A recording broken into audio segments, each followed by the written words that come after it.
Welcome, seeker of ancient wisdom, to a journey through 7 centuries of shadow and flame, where the sands of Arabian deserts hold secrets that have shaped the destiny of heroes and the fate of civilizations.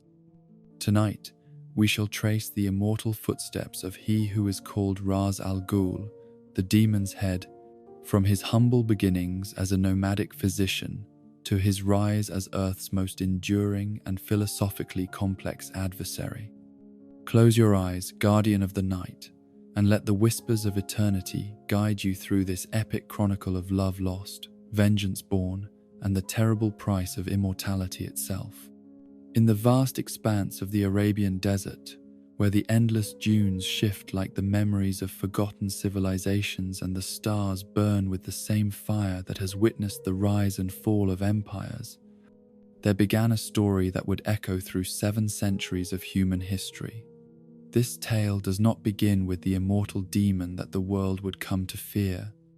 but with a young man whose heart beat with the rhythm of genuine compassion and whose hands were dedicated to the sacred art of healing rather than the orchestration of death.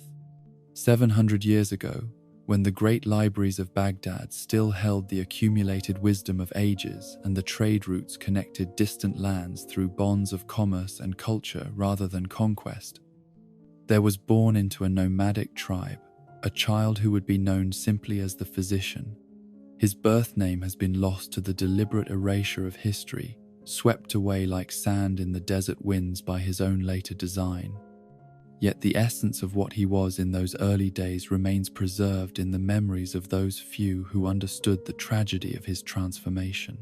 The tribe into which he was born followed the ancient patterns of their ancestors, moving with the seasons across the vast wilderness, following water and grazing grounds in cycles that had sustained their people since time immemorial. These were hardy folk, shaped by the harsh beauty of the desert, who understood that survival required both individual strength and collective wisdom. They possessed their own forms of knowledge, passed down through oral tradition, encompassing everything from the reading of weather patterns to the location of hidden oases, from the treatment of common ailments to the complex social structures that governed their relationships with other nomadic groups.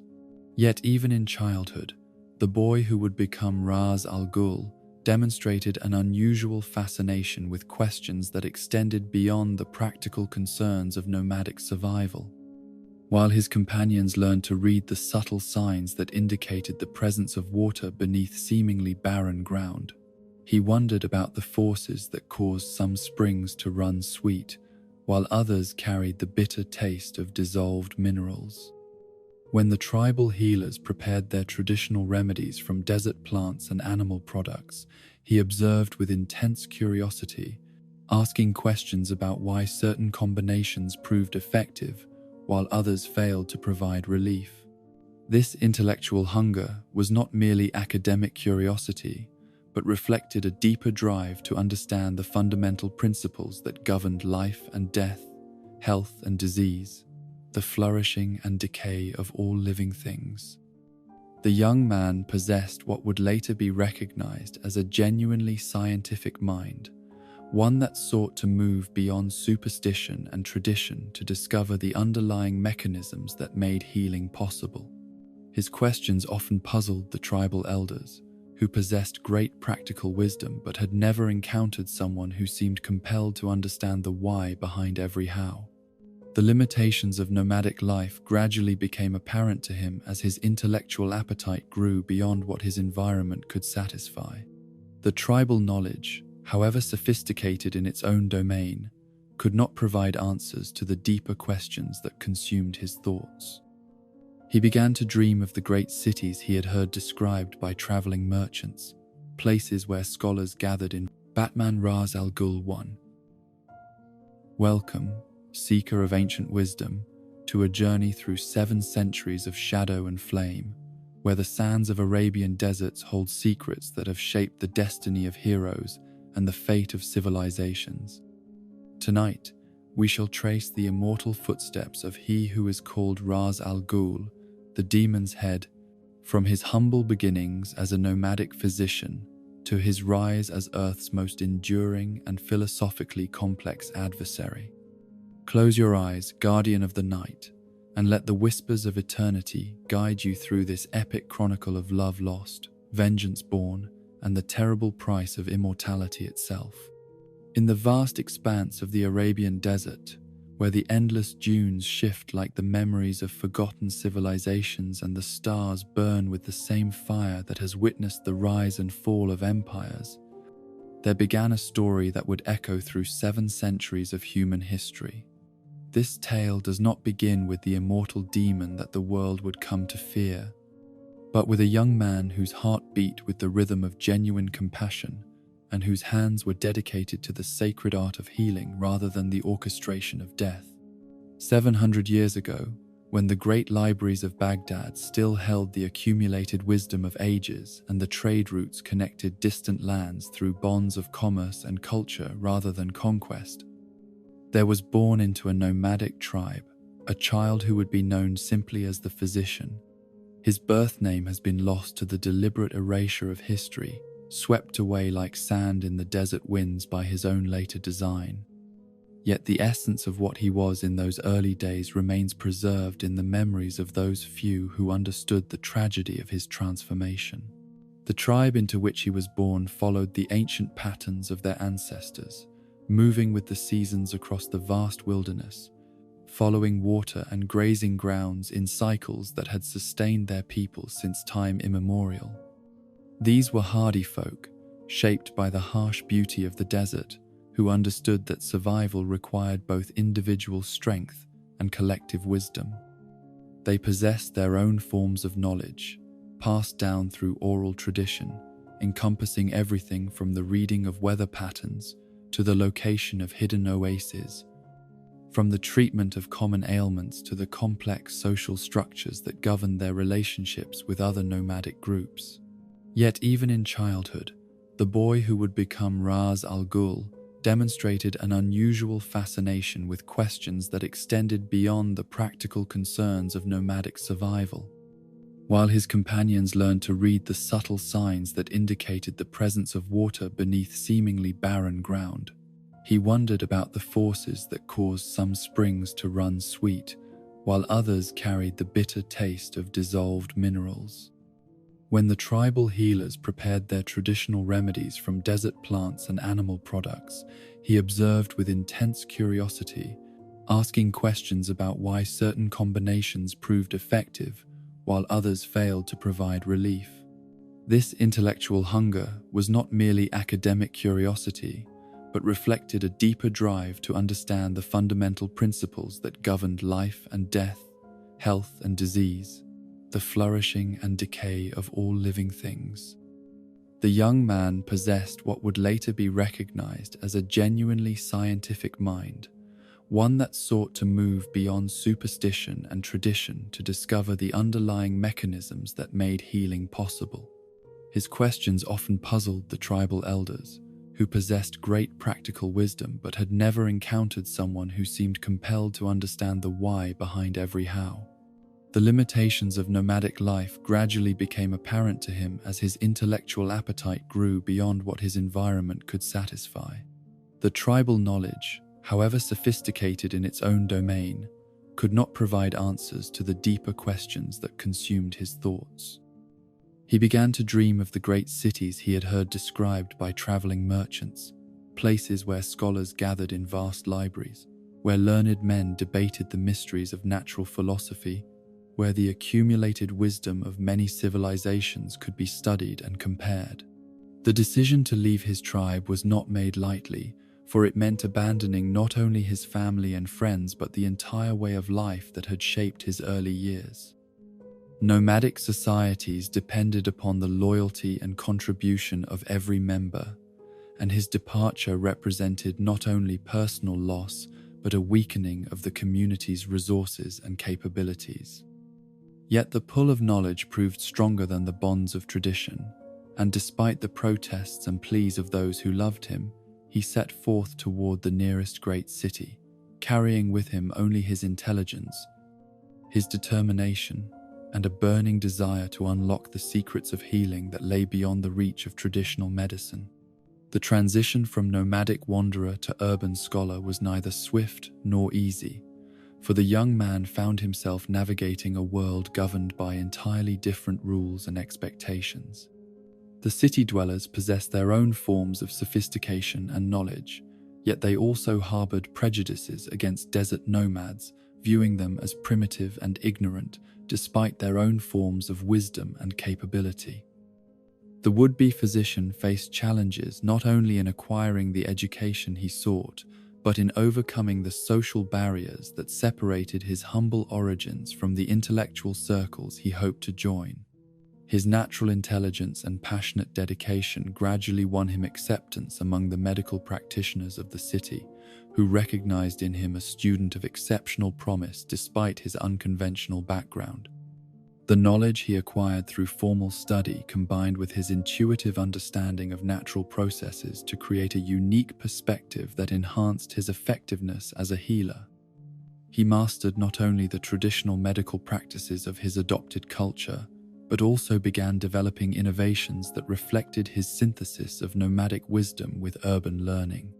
The transformation from student to practitioner brought with it recognition and respect within the medical community,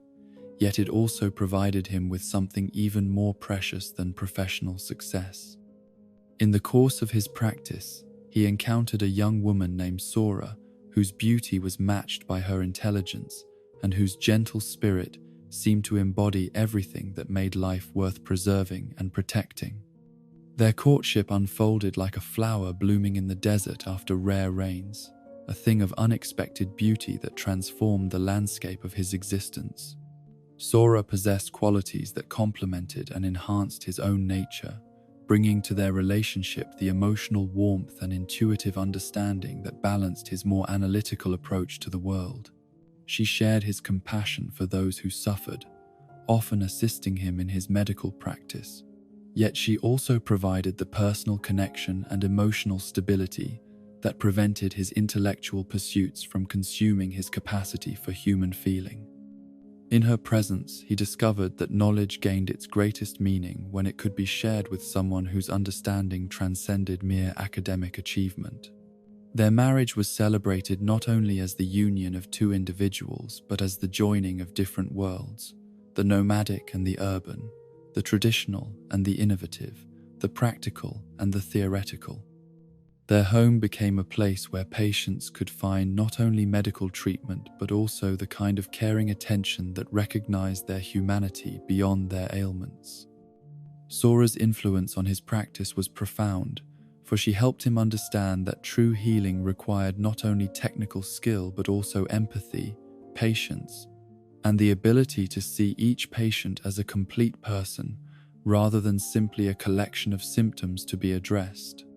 The happiness they shared during these early years of marriage represented perhaps the most purely positive period in what would later become a story dominated by tragedy and corruption. The young physician had achieved his dream of advancing beyond the limitations of his nomadic origins while maintaining his connection to the healing traditions that had first inspired his interest in medicine. His practice flourished, his reputation grew, and most importantly, he had found in Sora a partner who shared his values and supported his aspirations while also grounding him in the emotional realities that gave meaning to all his intellectual achievements. Yet even during these halcyon days, the seeds of future tragedy were already being planted by circumstances beyond the happy couple's control or understanding. The physician's growing reputation brought him to the attention of powerful figures within the city's political hierarchy, including the Sultan and his son, Prince Runzi, whose characters were far darker than the healer initially realized. His skill and knowledge made him valuable to these rulers, yet his integrity and moral principles would eventually bring him into conflict with their corrupt and selfish desires. The relationship between the physician and the royal court began innocuously enough, with calls to treat minor ailments and provide medical advice on matters of public health. His effectiveness in these roles led to increasing trust and reliance from the Sultan, who appreciated having access to medical expertise that exceeded anything previously available within his kingdom. The physician took pride in these opportunities to serve the broader community, viewing his royal appointments as chances to apply his knowledge in ways that could benefit large numbers of people. Prince Runzi, however, represented everything that was most troubling about the abuse of power and privilege. Unlike his father, who at least maintained some pretense of ruling for the benefit of his subjects, the prince was openly cruel and sadistic, taking pleasure in the suffering of others and viewing his royal status as license for any behavior that struck his fancy. His treatment of servants, subjects, and particularly women revealed a character so thoroughly corrupted by unchecked power that he had lost all capacity for normal human empathy or moral restraint. The physician's first direct encounter with the prince's true nature came during a public celebration, a horse race that was meant to demonstrate the royal family's athleticism and provide entertainment for the gathered crowds. The event should have been a joyous occasion, yet it became a revelation of character that would haunt the healer for the remainder of his long existence. During the race, Prince Runzi's horse was running neck and neck with a competitor when an elderly woman stumbled into the path of the racing animals. Rather than attempting to avoid the fallen woman or even showing concern for her welfare after the collision, Prince Runzi deliberately guided his horse to trample her more thoroughly, crushing her frail body beneath the animal's hooves while his face showed not horror or regret, but twisted satisfaction at the pain he was causing. The crowd's shocked silence spoke to their recognition of the prince's deliberate cruelty, yet none dared to speak openly against someone who held such power over their lives and livelihoods. The physician watched this display of casual brutality with growing horror and disgust, recognizing in it not merely individual cruelty, but a fundamental corruption that threatened the moral foundations of the society he had worked to serve and protect. His immediate response was to rush to the elderly woman's aid, though it was already apparent that her injuries were beyond the help of any medical intervention. As he knelt beside her broken body, he found himself looking into the eyes of her adult son, a young man named Huey, whose grief and rage reflected the physician's own emotional response to this senseless tragedy. The decision to invite Huey to his home was motivated by compassion and a desire to provide what comfort he could to someone who had suffered such a devastating loss. Yet it also represented the beginning of a relationship that would prove crucial to the physician's later transformation. For Huey possessed qualities of loyalty and dedication that would sustain him through trials that would have broken less committed individuals. In the immediate aftermath of his mother's death, Huey's presence served as a constant reminder of the prince's cruelty and the injustice that could flourish when power was divorced from moral responsibility. The physician's attempts to ease the elderly woman's final hours through the application of his medical knowledge provided some small comfort, yet they also reinforced his growing awareness of the limitations that constrained even the most skilled healer. Pain could be reduced but not eliminated, suffering could be shortened but not prevented, and death remained the final boundary that no amount of knowledge or good intention could permanently overcome. These limitations, which he had previously accepted as natural aspects of the human condition, began to seem like challenges that a truly dedicated healer should find ways to transcend. It was during this period of reflection on the boundaries of healing that the physician first began to contemplate possibilities that extended beyond conventional medical practice. His study of natural philosophy had acquainted him with theories about the fundamental forces that governed life and death. Yet these remained abstract concepts rather than practical tools that could be applied to extend life or reverse the processes of decay and disease. The tragedy of the elderly woman's death, combined with his daily exposure to human suffering in his medical practice, created a growing obsession with finding ways to overcome the limitations that prevented him from achieving truly complete healing. The underground chamber that would change the course of his life and ultimately alter the destiny of countless future generations was discovered almost by accident during a period when he was exploring the geological foundations beneath the city in search of new sources of clean water for his medical practice. The ancient space had been carved from living rock in some distant era, its walls bearing inscriptions in languages that predated any known civilization. Yet the most remarkable feature was not its antiquity, but the strange chemical properties of the pool that occupied its central chamber. The water within this pool possessed characteristics that defied easy explanation, maintaining a temperature that seemed to fluctuate according to patterns that bore no relationship to the surrounding environment, while also exhibiting unusual effects on plant and animal matter that came into contact with it. Small creatures that had died and fallen into the pool were sometimes observed to revive, though they exhibited behavioral changes that suggested the process of restoration was not without side effects. The physician's scientific training compelled him to study these phenomena carefully, yet he also sensed that he was encountering forces that operated according to principles beyond the scope of conventional natural philosophy.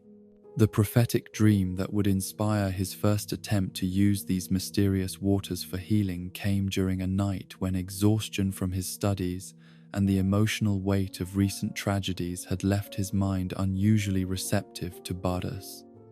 Images and insights that emerged from deeper levels of consciousness. In this dream, he found himself engaged in combat with a creature that seemed to embody death itself, a great bat whose wings blocked out the stars and whose presence drained life from everything it touched. The battle in his dream was not won through strength or skill, but through understanding, as he realized that death was not an enemy to be defeated, but a natural process that could be temporarily interrupted under the right circumstances. The key to this interruption lay in the chemical properties of the underground pool, which seemed to operate as a kind of alchemical matrix capable of reversing the biological changes that occurred during the dying process. The dream concluded with his victory over the bat creature, achieved not through its destruction but through his willingness to enter the pool himself and emerge transformed. Upon waking from this revelatory dream, the physician found himself possessed of a clarity of purpose that had been absent from his previous studies of the mysterious chamber. The theoretical knowledge he had accumulated through years of medical training suddenly seemed to connect with the practical possibilities represented by the underground pool, creating a synthesis of understanding that suggested specific steps he could take to harness these forces for healing purposes. The transformation from curious observer to active experimenter represented a crucial turning point, though he could not have anticipated the ultimate consequences of the path he was about to embark upon. The opportunity to test his theories came sooner than expected when Prince Runzi, whose cruelty had already demonstrated his thoroughly corrupt character, fell victim to the Black Plague that periodically swept through the region, claiming lives without regard for social status or political power. The Sultan, faced with the possibility of losing his heir, summoned the physician with desperate urgency, promising any reward he might desire in exchange for saving his son's life. The irony of being asked to preserve the life of someone whose death would have benefited countless innocent people was not lost on the healer, yet his commitment to his medical oath required him to make every effort to save any patient, regardless of their character or past actions. The decision to transport the dying prince to the underground chamber and attempt to use the mysterious pool for healing represented the physician's first step across the line that separated conventional medicine from the darker arts that would eventually define his later career. Yet, in that moment, his motivations were entirely pure, driven by genuine desire to preserve life and demonstrate the healing potential of forces that he believed could benefit all humanity if properly understood and applied. The corruption that would eventually consume his noble intentions lay in the future, invisible to someone whose heart remained dedicated to the alleviation of suffering and the preservation of life. The construction of the makeshift apparatus needed to lower the prince into the pool and monitor his condition during the treatment required both technical skill and considerable physical effort. Yet the physician approached these challenges with the same methodical care that characterized all his medical work. Sora's assistance during this process was invaluable, for she possessed not only the practical skills needed to help with the procedure, but also the emotional strength to support her husband during what they both recognized as a dangerous experiment with unknown consequences. The moment when Prince Runzi's apparently lifeless body was lowered into the glowing waters of the pool marked the beginning of events that would echo through centuries of future history. Though neither the physician nor his beloved wife could have anticipated the magnitude of the forces they were setting in motion, the initial signs of the treatment's success were encouraging. As color returned to the prince's pallid features and his vital signs began to strengthen in ways that exceeded anything achievable through conventional medical intervention. For a brief period, it seemed that the physician had achieved the breakthrough that would revolutionize healing and establish him as one of history's greatest medical pioneers. The prince's emergence from the pool appeared at first to represent complete success, as his physical condition had been restored to full health and vitality, despite having been at the point of death only hours earlier. Yet the true cost of this miraculous healing became apparent only when the supposedly cured patient began to exhibit behaviors that revealed profound changes in his mental state and emotional responses. The temporary insanity that accompanied resurrection through the pool's power was something the physician had not anticipated, though later experience would teach him that this side effect was an inevitable consequence of the forces he had unleashed. In his madness, Prince Runzi's already corrupt character was stripped of whatever restraints civilized behavior had previously imposed, leaving him driven by pure malevolence and the desire to inflict suffering on anyone within his reach. Sora, who had remained in the chamber to assist with the procedure, became the immediate target of his rage. Her gentle nature and obvious devotion to her husband making her a perfect victim for someone whose sanity had been consumed by the very process that had restored his life. The murder that followed was not a crime of passion or even calculated revenge, but rather the expression of evil in its purest form, unrestrained by reason, mercy, or any recognition of the victim's humanity. Prince Runzi's hands, which had been strengthened by the pool's power, closed around Sora's throat with inexorable force, while his face showed the twisted satisfaction of someone who derived pleasure from the destruction of innocence and beauty. The physician's attempts to intervene came too late, for the enhanced strength granted by resurrection made the prince capable of violence that exceeded normal human limitations. Sora's death in that underground chamber marked not only the end of the physician's happiness, but the beginning of his transformation into something far darker than he had ever imagined possible. The woman who had brought love and meaning into his life, who had supported his dreams and shared his commitment to healing, died at the hands of someone whose life he had preserved through his own efforts and discoveries. The irony was bitter beyond endurance. His greatest achievement as a healer had directly caused the destruction of everything that made his achievements meaningful. The Sultan's response to his son's actions revealed the moral corruption that characterized the entire royal family. For rather than acknowledging the prince's guilt and seeking justice for the innocent woman who had been murdered, he chose to protect his heir by finding a scapegoat who could be blamed for the tragedy. The physician, who had risked everything to save the prince's life, found himself accused of his own wife's murder, charged with practicing forbidden arts that had supposedly driven the royal heir to temporary madness. The trial that followed was a mockery of justice, conducted according to predetermined conclusions rather than any genuine effort to discover the truth. The evidence of the prince's guilt was overwhelming, yet political necessity required that this evidence be ignored in favor of a narrative that preserved the royal family's reputation while providing the grieving husband with a punishment that would satisfy popular demands for accountability. The physician's protests of innocence were dismissed as the desperate lies of someone caught in the act of practicing dangerous magic. The sentence imposed upon him was designed not merely as punishment, but as a form of torture that would serve as entertainment for those who enjoyed the suffering of others. He was to be imprisoned in a cage beneath the desert sun, chained alongside his wife's corpse, forced to watch her decomposition while slowly dying of thirst and exposure.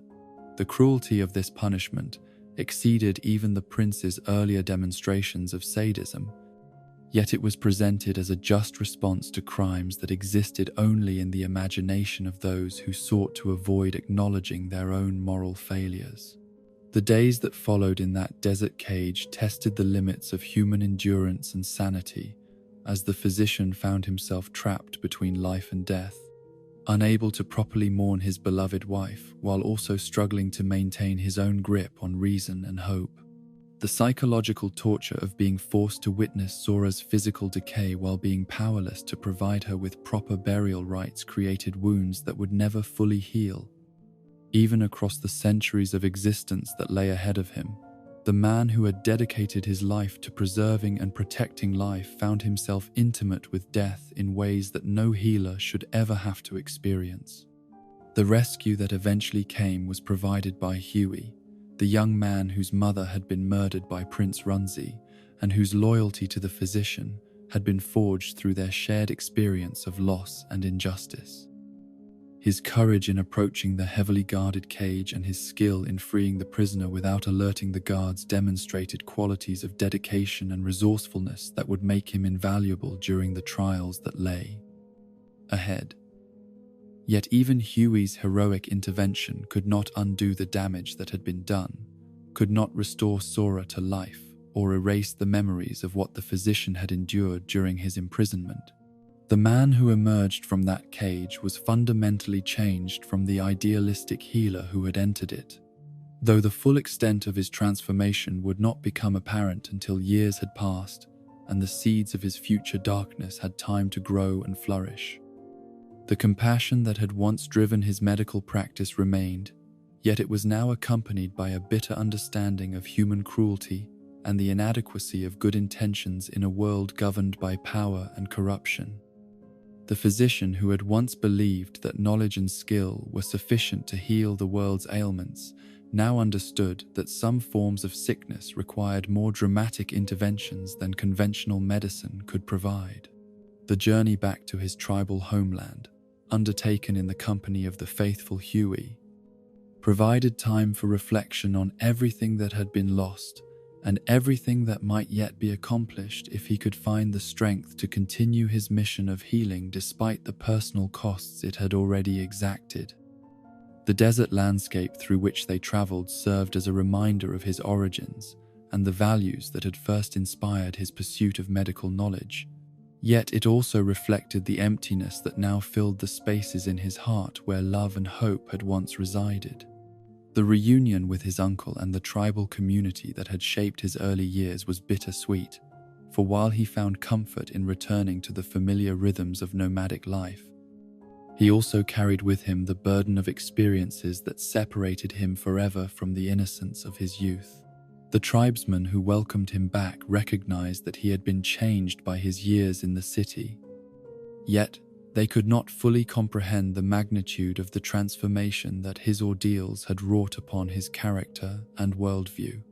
It was during these days of recovery and reflection that the physician first began to formulate the philosophy that would eventually guide his transformation into Ras al Ghul, the demon's head whose name would be whispered with fear across the centuries. The injustice he had suffered, the corruption he had witnessed, the death of his innocent wife at the hands of someone whose life he had preserved, all served as evidence that the world's problems required solutions more radical than individual acts of healing could provide. If humanity was fundamentally corrupt, if the powerful would always prey upon the weak, if good intentions invariably led to tragic consequences, then perhaps the only true healing lay in starting over entirely, in cleansing the world of its accumulated moral poison and allowing something better to grow from the ashes of the old order. In the aftermath of his rescue from the desert cage, where he had been left to die alongside his beloved wife's decomposing corpse, the man who had once been known simply as the physician found himself consumed by emotions that threatened to overwhelm whatever remained of his sanity and moral foundation.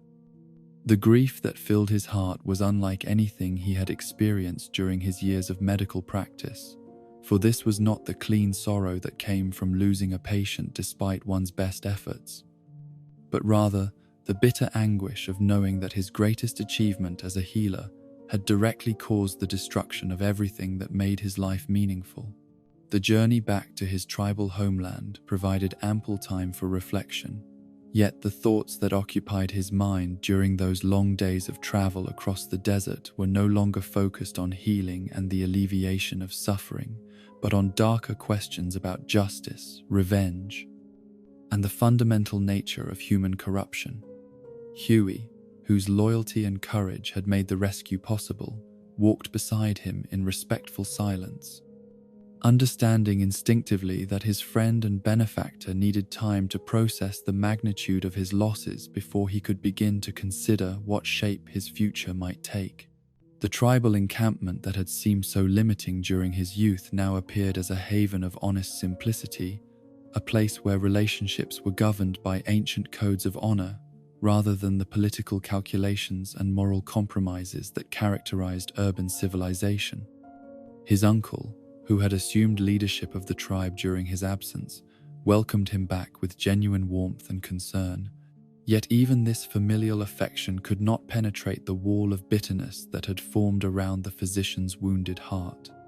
The conversations that took place around the evening fires during those first weeks of his return gradually revealed the extent to which his experiences had transformed his understanding of human nature and the possibilities for meaningful reform of the world's injustices. The tribal elders, who had known him since childhood, listened with growing concern as he spoke of the corruption he had witnessed in the city, the casual cruelty of those who held power, and the inadequacy of individual virtue in the face of systemic evil that seemed to poison every institution it touched. His uncle,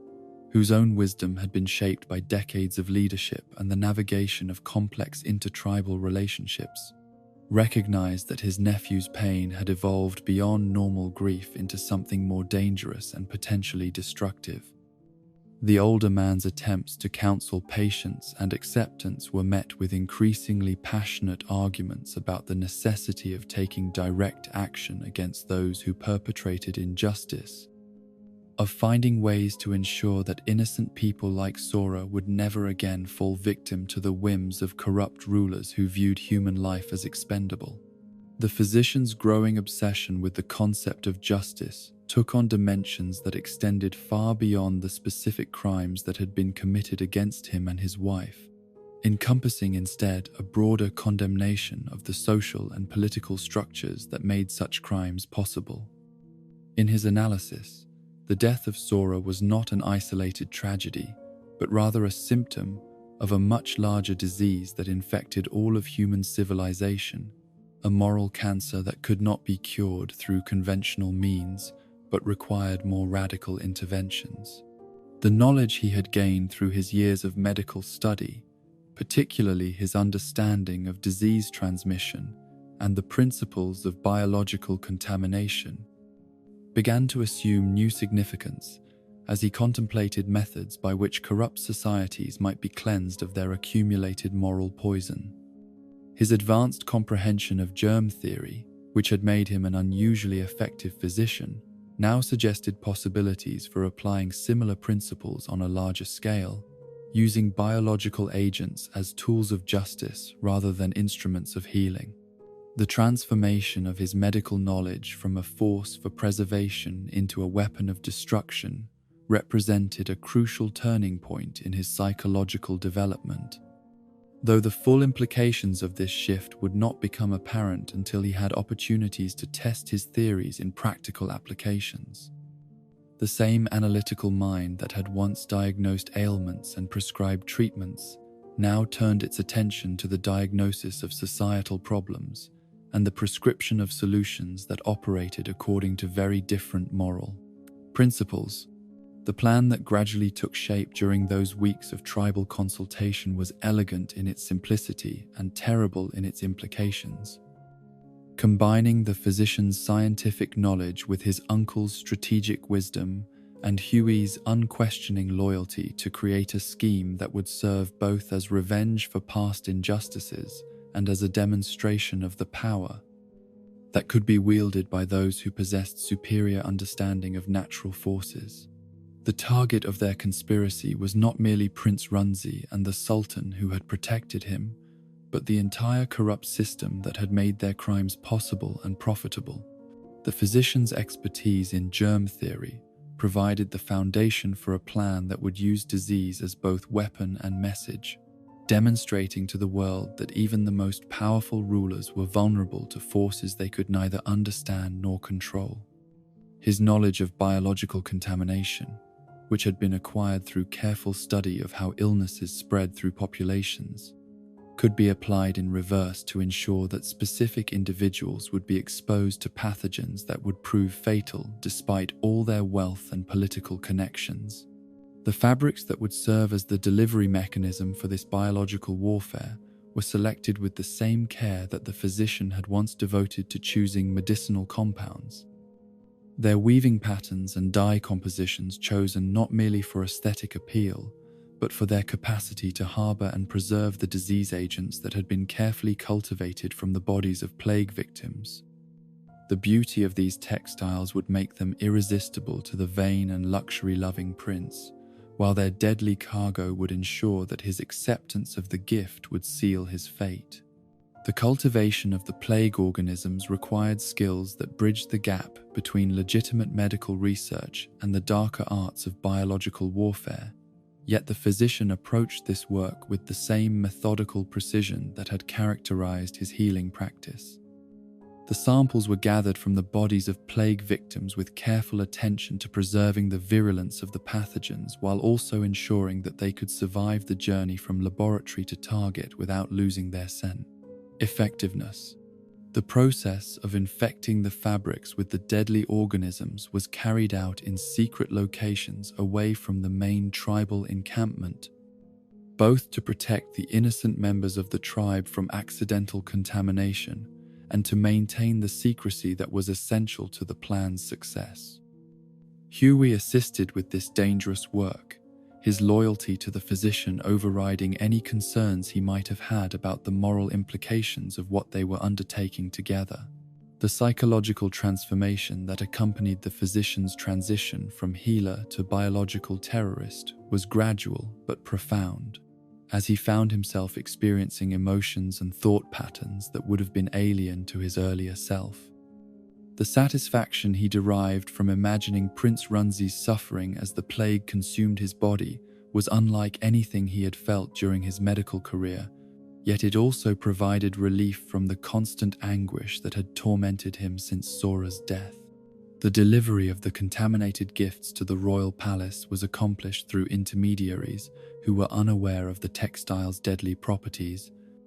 ensuring that the physician and his conspirators could maintain their distance from the immediate effects of their biological attack, while also preserving their ability to observe the results. The merchants who carried the fabrics to Prince Runzi believed they were simply facilitating a trade transaction, their genuine ignorance of the true nature of their cargo making them ideal unwitting accomplices.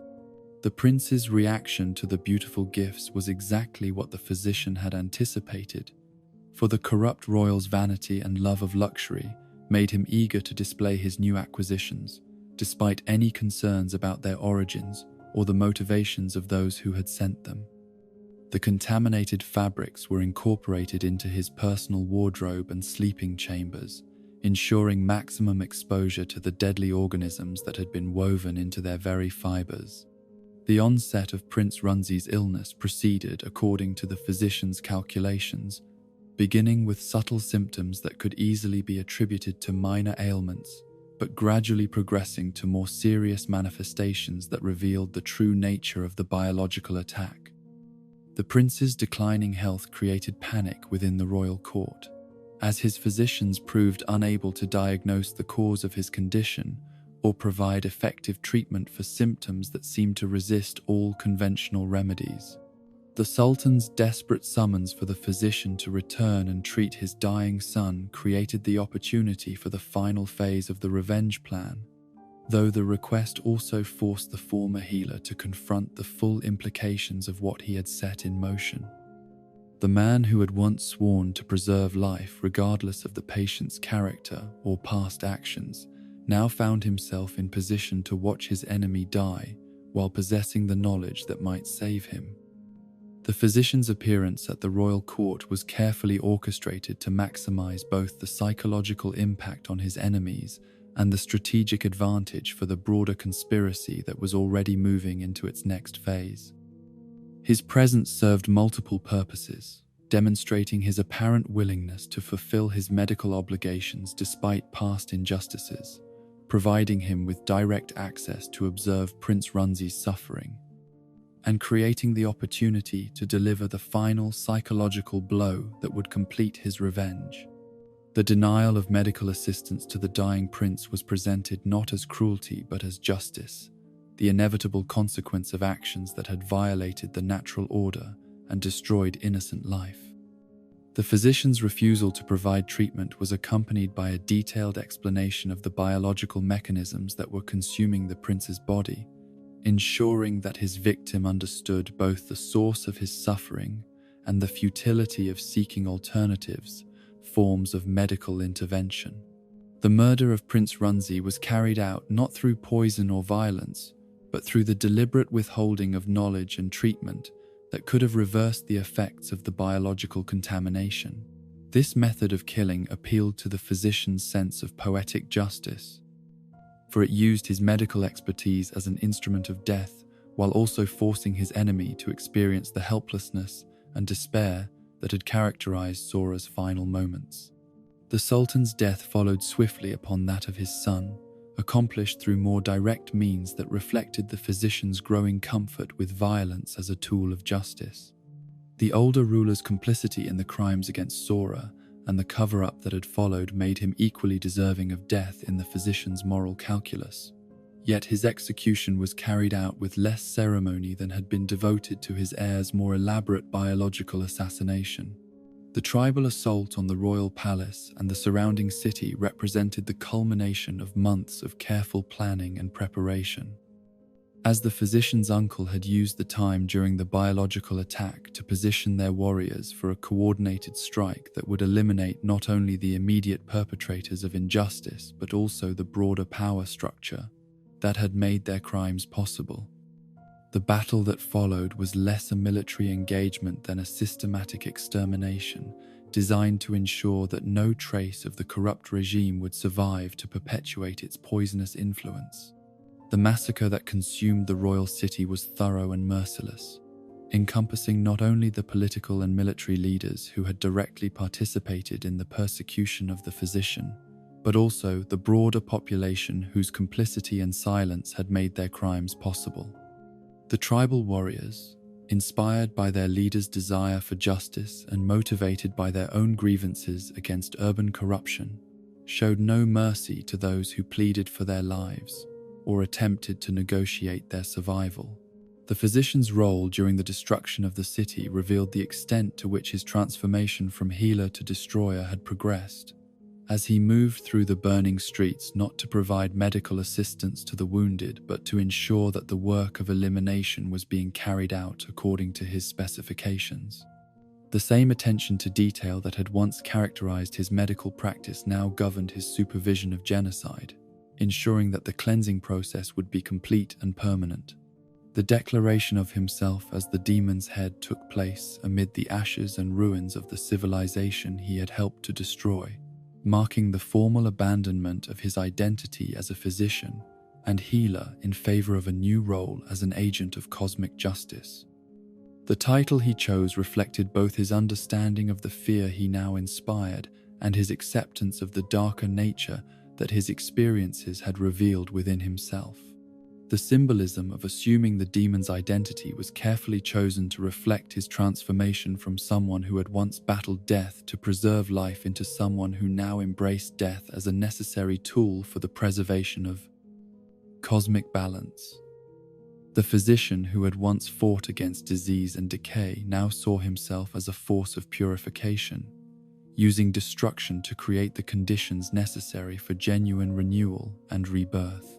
The ritual destruction of the city's historical records and cultural artifacts represented more than simple vandalism or the elimination of evidence, serving instead as a symbolic rejection of the accumulated wisdom and traditions that had failed to prevent the moral corruption that had consumed the civilization. In the physician's evolving worldview, the preservation of cultural knowledge was meaningful only when that knowledge served the cause of justice and human flourishing, and traditions that perpetuated injustice deserved only obliteration. The psychological satisfaction that the newly christened demon's head derived from the complete elimination of his enemies and their civilization provided temporary relief from the grief and rage that had consumed him since Sora's death, yet it also revealed the addictive nature of revenge and the way that violence could become its own justification. The power he had wielded through biological warfare and military conquest was intoxicating in ways that his medical achievements had never been, providing a sense of control and efficacy that healing could never match. The tribal celebration that followed the destruction of the royal city was both a victory feast and a funeral ceremony,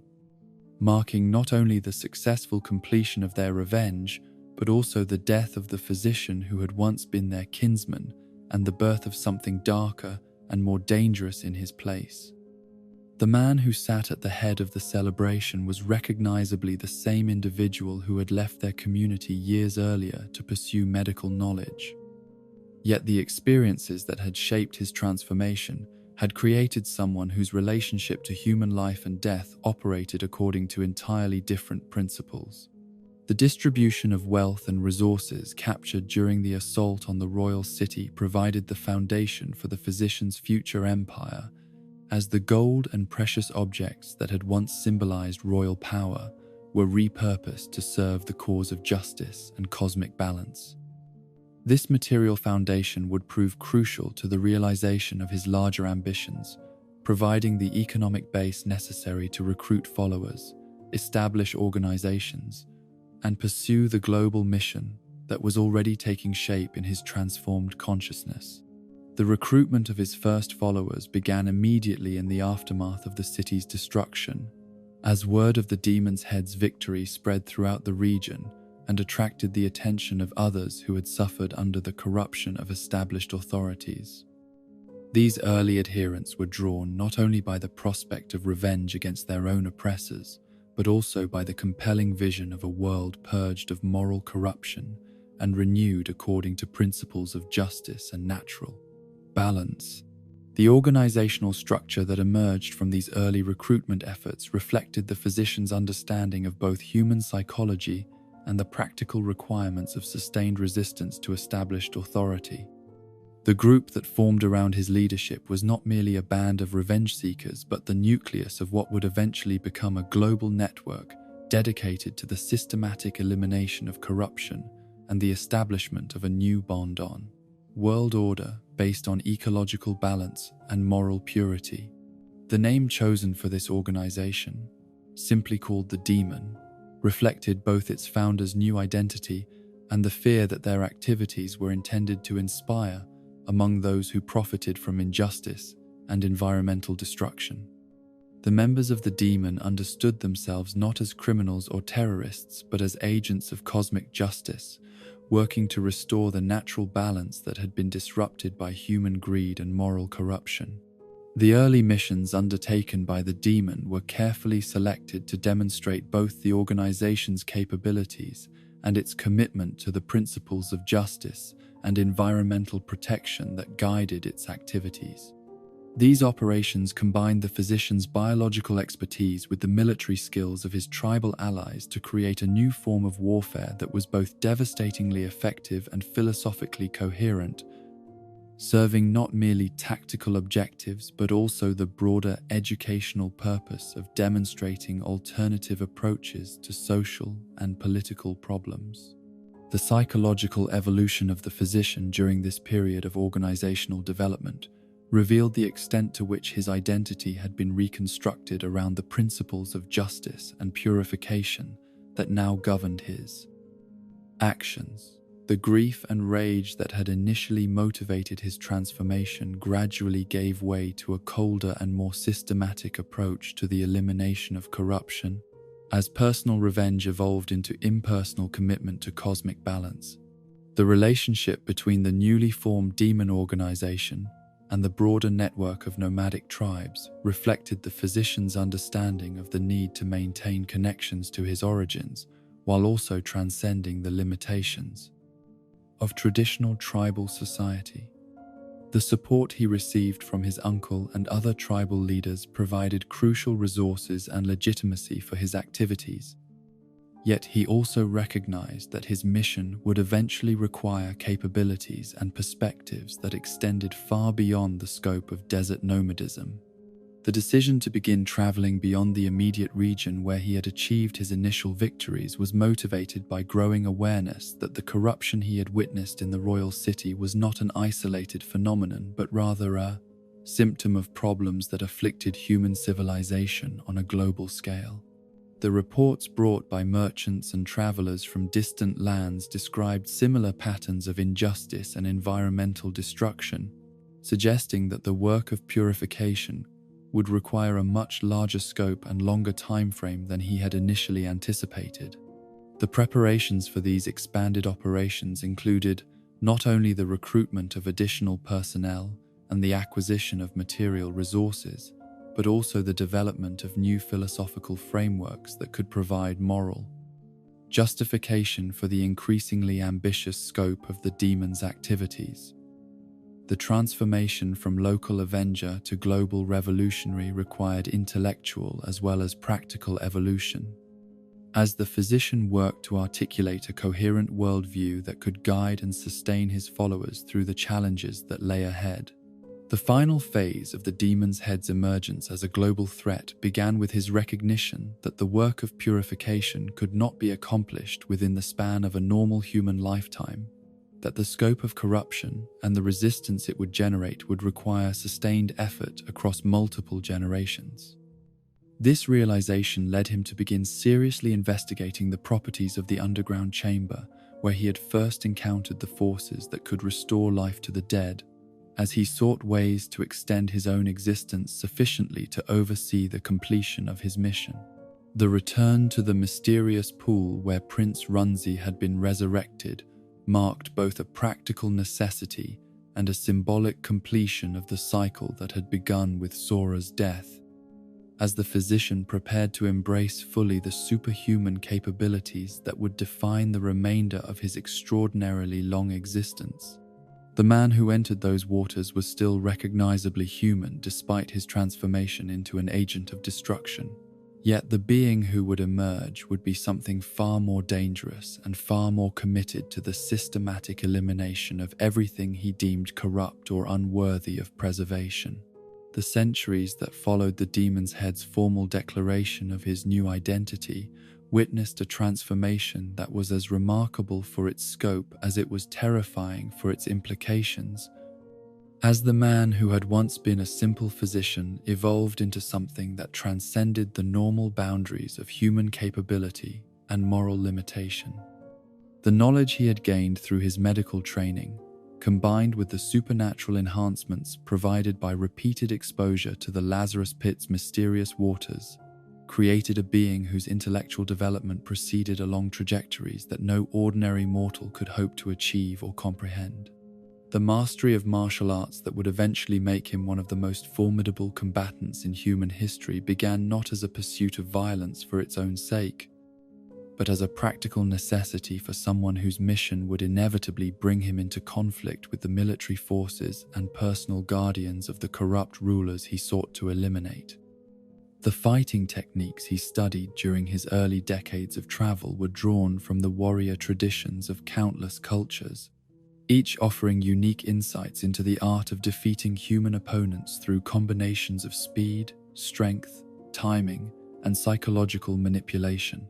His approach to learning these combat disciplines reflected the same methodical precision that had characterized his medical studies,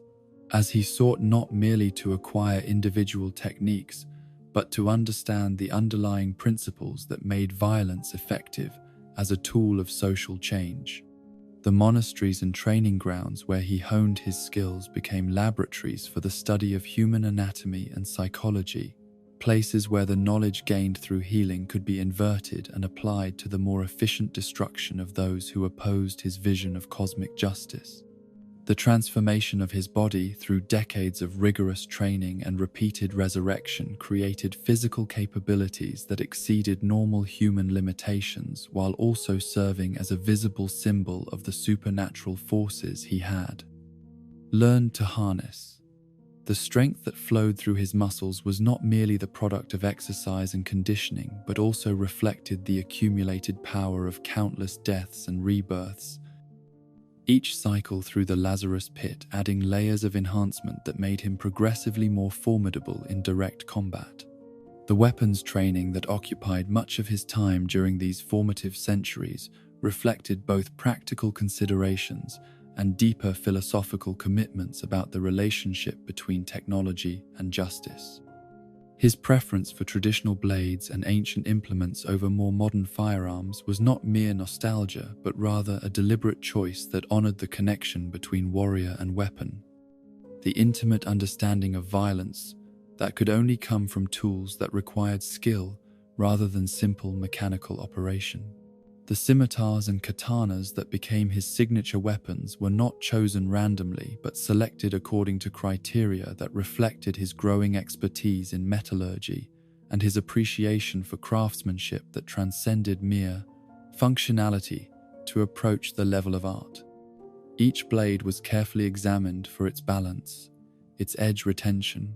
its capacity to serve not only as an instrument of death, but also as an expression of the aesthetic principles that governed his understanding of proper action in an imperfect world.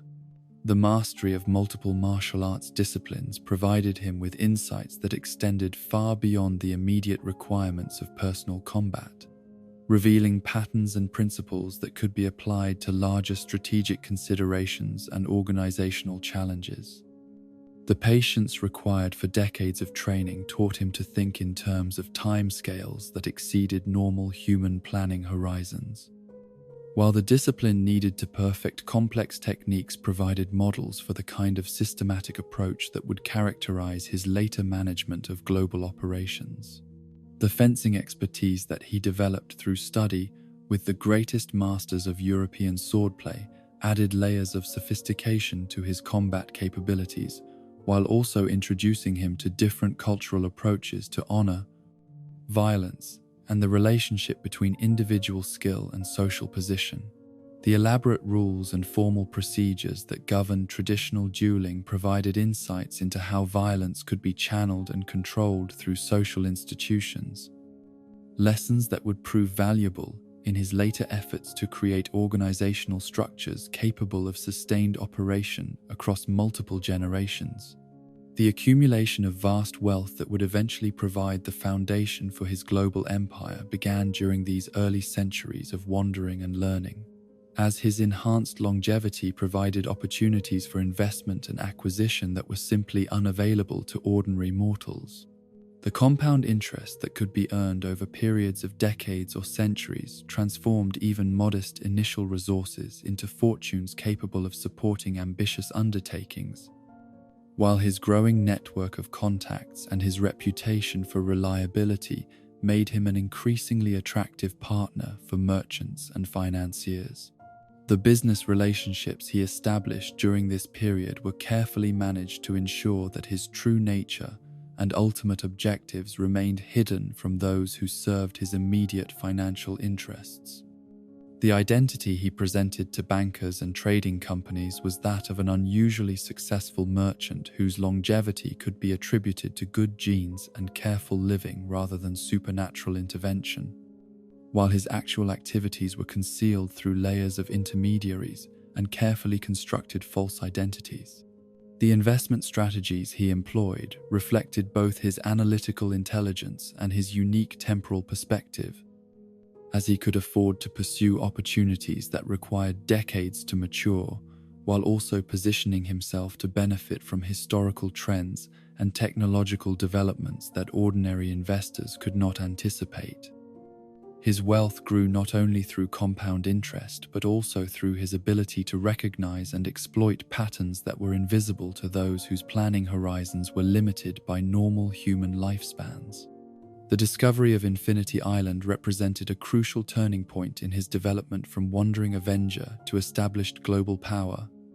as the remote location in the Indian Ocean provided both the isolation necessary for his most sensitive operations and the unique geological features that would make possible the expansion of his supernatural capabilities. The island's position far from major shipping routes and established political boundaries made it an ideal base for activities that required secrecy and security, while its natural resources provided the raw materials needed for increasingly ambitious projects. The approach to Infinity Island during his first reconnaissance revealed characteristics that exceeded even his most optimistic expectations, as the landmass possessed not only the strategic advantages he had been seeking, but also geological formations that suggested the presence of natural phenomena similar to those he had first encountered in the underground chamber beneath the ancient city. The unique mineral compositions and underground water systems that had attracted his attention from a distance proved upon closer examination to be connected to forces that operated according to the same mysterious principles that governed the Lazarus Pit's remarkable properties. The Lazarus Pit that occupied the island's central chamber was unlike any of the smaller pools he had encountered during his travels, both in its physical dimensions and in the potency of the forces it contained. The waters that filled this natural basin seemed to pulse with energy that was visible to the naked eye, creating patterns of light and shadow that shifted according to rhythms that bore no relationship to any known natural cycles. The air around the pit itself seemed charged with potential that made his skin tingle and his enhanced senses detect presences that existed beyond the boundaries of normal perception. The indigenous population that had inhabited the island for generations possessed knowledge about the pit's properties that had been passed down through oral tradition, though their understanding was expressed through mythological frameworks rather than the scientific terminology that the demon's head preferred. Their legends spoke of waters that could restore the dead to life, of spirits that dwelled within the underground chambers, of rituals that could grant immortality to those who proved worthy of such gifts through demonstrations of courage and wisdom. The conquest of Infinity Island was accomplished not through overwhelming force, but through careful manipulation of existing social tensions and the strategic application of superior knowledge about the pit's true capabilities. The tribal leaders who had governed the island's affairs for centuries were gradually replaced by individuals whose loyalty had been secured through combinations of promises, threats, and demonstrations of power that exceeded anything in their previous experience. The transformation of the island's indigenous population from free inhabitants to devoted servants was achieved through methods that combined psychological manipulation with genuine improvements in their material circumstances. As the demon's head understood that sustainable control required the consent of the governed as well as their fear, the construction projects that began immediately after his assumption of control provided employment and purpose for the islanders, while also serving his strategic objectives, creating a sense of shared enterprise that disguised the reality of their subjugation.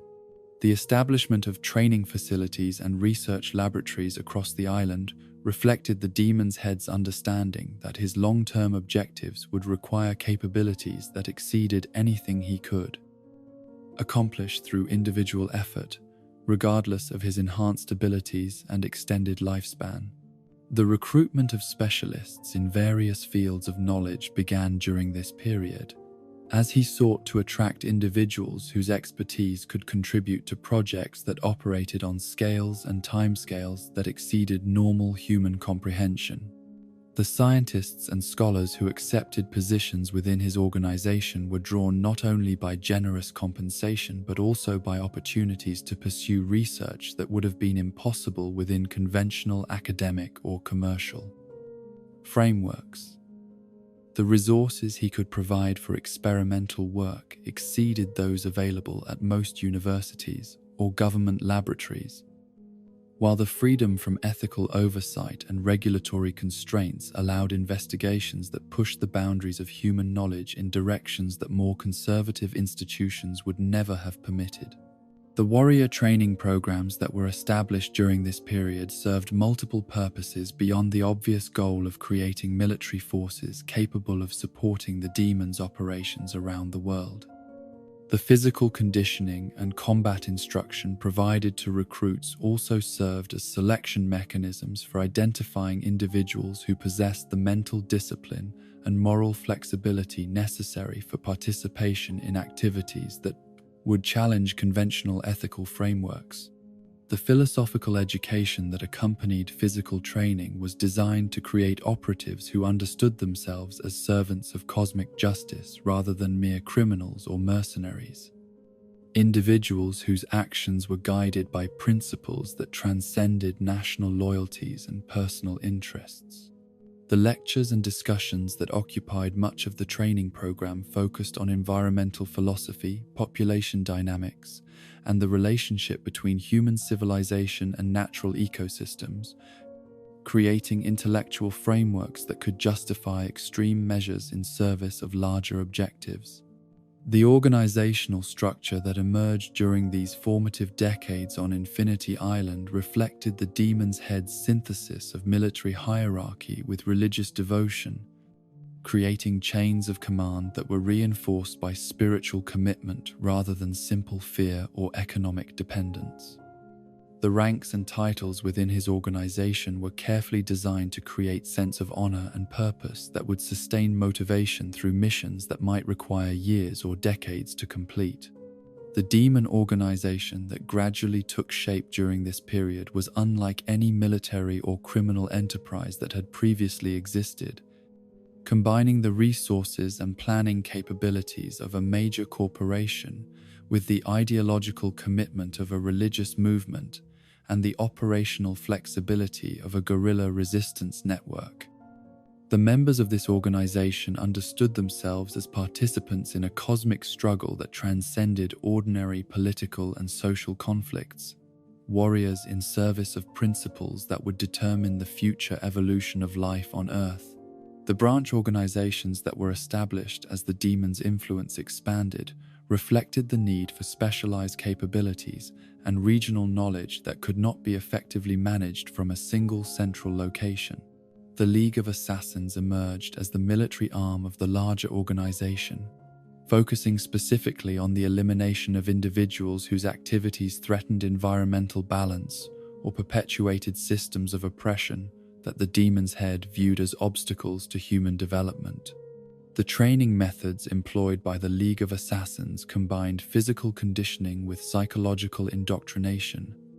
creating operatives who were not only capable of extraordinary violence, but also possessed the mental discipline necessary to maintain their cover identities and long-term assignments without losing sight of their ultimate objectives. The assassination techniques taught within the League went far beyond simple murder to encompass sophisticated methods of social manipulation and political destabilization that could achieve strategic objectives while maintaining plausible deniability. The recruitment standards for the League of Assassins were extraordinarily high, reflecting the Demon's Head's understanding that the quality of personnel was far more important than quantity when dealing with operations that required absolute secrecy and perfect execution. The candidates who were accepted into the organization's training programs had typically demonstrated exceptional physical capabilities, intellectual flexibility, and psychological resilience through preliminary testing that weeded out individuals who lacked the commitment necessary for lifetime service to the cause. The global network of contacts and resources that the demon's head developed during these centuries of expansion reflected his growing understanding of the interconnected nature of the problems he sought to address and the solutions that would be required to achieve meaningful change. The environmental degradation that he witnessed in different regions of the world followed similar patterns regardless of local cultural differences, suggesting that the sources of corruption were systemic rather than merely individual or regional phenomena. The intelligence-gathering capabilities that were established during this period provided the foundation for all of his subsequent operations, as accurate information about political, economic, and social conditions was essential for planning interventions that would achieve maximum impact while minimizing the risk of exposure or retaliation. The network of informants and observers that he cultivated in major cities around the world provided continuous streams of data about technological developments, political changes, and social trends that might affect his long-term planning. The historical events in which the demon's organization became involved during these formative centuries were carefully selected to test and refine their operational capabilities while also advancing the broader objectives of BCIS. Environmental protection and social reform. The interventions they conducted in regional conflicts, political upheavals, and natural disasters provided valuable experience in operating under challenging conditions, while also demonstrating their capacity to influence events on scales that exceeded anything achievable by conventional organizations. The World War that erupted during the 20th century provided unprecedented opportunities for the demon's organization to test its capabilities against the most advanced military and intelligence systems that human civilization had yet produced, while the chaos and destruction of the conflict also created conditions that could be exploited to advance their long-term objectives. The decision to intervene on behalf of forces that opposed fascist expansion was motivated not by conventional political considerations, but by recognition that totalitarian systems posed unique threats to the environmental and social balance that the organization sought to preserve. The casualties that were sustained during these wartime operations included individuals whose loss created personal grief that complicated the demon's head's relationship with his mission and his understanding of the costs that were acceptable in service of larger objectives. The death of operatives who had served with distinction and loyalty forced him to confront questions about whether the preservation of abstract principles was worth the sacrifice of individuals whose value as human beings exceeded their pantu utility as instruments of change. The relationship with Quinlan represented one of the most significant personal challenges that the demon's head faced during this period, as the young man's potential as a successor was complicated by character flaws that made him unsuitable for positions of trust and responsibility. The boy's intelligence and physical capabilities were exceptional, yet his psychological development had been shaped by traumatic experiences that created patterns of behavior that were incompatible with the discipline and moral commitment required for leadership within the organization. The tragedy involving Melisandre demonstrated the dangers that were inherent in attempting to create surrogate family relationships within an organization whose primary purpose involved activities that were fundamentally incompatible with those normal human emotional needs and social bonds. The woman who had served as both wife and organizational partner possessed qualities that made her invaluable as an advisor and companion. Yet her death revealed the extent to which personal attachments could become vulnerabilities that enemies could exploit, or that accidents could transform into sources of devastating loss. The transformation of Quinlan into the international terrorist known as Kane illustrated the potential consequences of incomplete training and inadequate psychological preparation for the responsibilities and temptations that came with access to supernatural capabilities, and organizational resources. The young man's rebellion against his adoptive father's authority was motivated not by principled disagreement with the organization's objectives, but by immaturity and selfishness that made him incapable of subordinating one basic personal desires to larger purposes. The pursuit and eventual confrontation with Cain tested the demon's head's commitment to his principles in ways that previous challenges had not. As the young man's intimate knowledge of organizational methods and resources made him uniquely dangerous, while his status as a former family member complicated any response that involved permanent elimination. The psychological warfare that characterized their conflict extended over years and involved multiple attempts at reconciliation that were undermined by Cain's fundamental inability to accept responsibility for the consequences of his choices. The resolution of the Cain crisis through methods that involved significant organizational resources and personal risk demonstrated both the strengths and limitations of the demon's head's approach to leadership and conflict. Resolution, revealing aspects of his character that had been shaped by centuries of loss and disappointment. The decision to pursue permanent solutions rather than continuing to invest energy in rehabilitation efforts reflected hard-won wisdom about the limits of what could be achieved through patience and forgiveness when dealing with individuals whose fundamental character was incompatible with organizational requirements. The lessons learned through these personal and organizational challenges informed subsequent decisions about recruitment, training, and succession planning.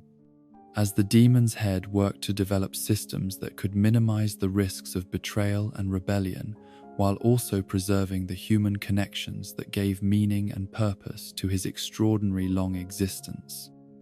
The balance between emotional attachment and operational security remained a continuing challenge that required constant attention and adjustment as circumstances changed and new threats emerged.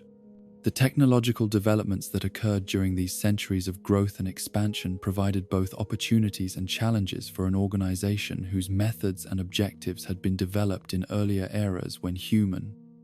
capabilities and social structures operated according to different principles. The Industrial Revolution and its consequences created new forms of environmental destruction that required innovative responses, while also providing tools and techniques that could be adapted for use in advancing the organization's mission. The scientific advances that transformed human understanding of biology, chemistry, and physics during this period validated many of the theoretical frameworks that had guided the demon's head's early experiments with the Lazarus Pit, while also revealing new possibilities for enhancement and expansion of its capabilities. The knowledge gained through conventional research programs could be integrated with the supernatural insights gained through centuries of direct experience to create hybrid approaches that exceeded anything achievable through either method alone. The emergence of global communications networks and transportation systems created opportunities for coordination and control that had been impossible in earlier eras, while also generating new vulnerabilities and security challenges that required constant adaptation of organizational methods and procedures. The ability to maintain real-time contact with operatives around the world transformed the possibilities for strategic planning and tactical coordination. Yet it also created risks of interception and surveillance that had not existed when communications required physical transportation of messages. The social and political changes that accompanied technological development created new categories of targets and objectives for organizational operations. As industrialization and urbanization generated forms of environmental destruction and social disruption that exceeded anything witnessed in previous eras. The scope and urgency of these problems required responses that operated on scales that tested the limits of even the demon's enhanced capabilities and extended planning horizons. The philosophical evolution that characterized the demon's head's thinking during these centuries reflected both his accumulating experience with human nature and his growing understanding of the systemic factors that shaped individual and collective behavior. The optimism that had characterized his early efforts to reform specific institutions and eliminate particular sources of corruption gradually gave way to more pessimistic assessments of humanity's capacity for voluntary change and bias. More radical prescriptions for achieving meaningful environmental and social balance. The development of his ecological philosophy during this period reflected both genuine scientific understanding of natural systems and deeper psychological needs that had been shaped by centuries of loss and disappointment in his attempts to preserve the things and people he valued most. The vision of a world cleansed of human corruption and restored to natural balance appealed to him not only as an intellectual solution to environmental problems, but also as an emotional refuge from the pain and frustration of dealing with the limitations and failures of individual human beings. The recruitment of his daughters during this period provided both personal satisfaction and strategic advantages that would prove crucial to the organization's long-term survival and effectiveness, as their unique combinations of intelligence, training, and genetic inheritance made them ideal candidates for positions of leadership and responsibility. The relationships he developed with Talia and Nissa were complicated by the competing demands of paternal affection and organizational necessity, creating tensions that would influence their development and their eventual relationships with the mission they inherited. The establishment of permanent facilities and resources that could support operations across multiple centuries required planning and investment that exceeded anything previously attempted by human organizations, reflecting the Demon's Head's unique temporal perspective and his understanding of the generational timescales required for meaningful social and environmental change. The infrastructure that was created during this period provided the foundation for all subsequent expansions and innovations, while also serving as symbols of the organization's permanence and commitment to its long-term objectives. The discovery that Bruce Wayne had acquired legal ownership of Infinity Island came to the Demon's Head through channels of information that had taken decades to establish and maintain. Networks of intelligence that stretched across continents and penetrated the highest levels of corporate and governmental power.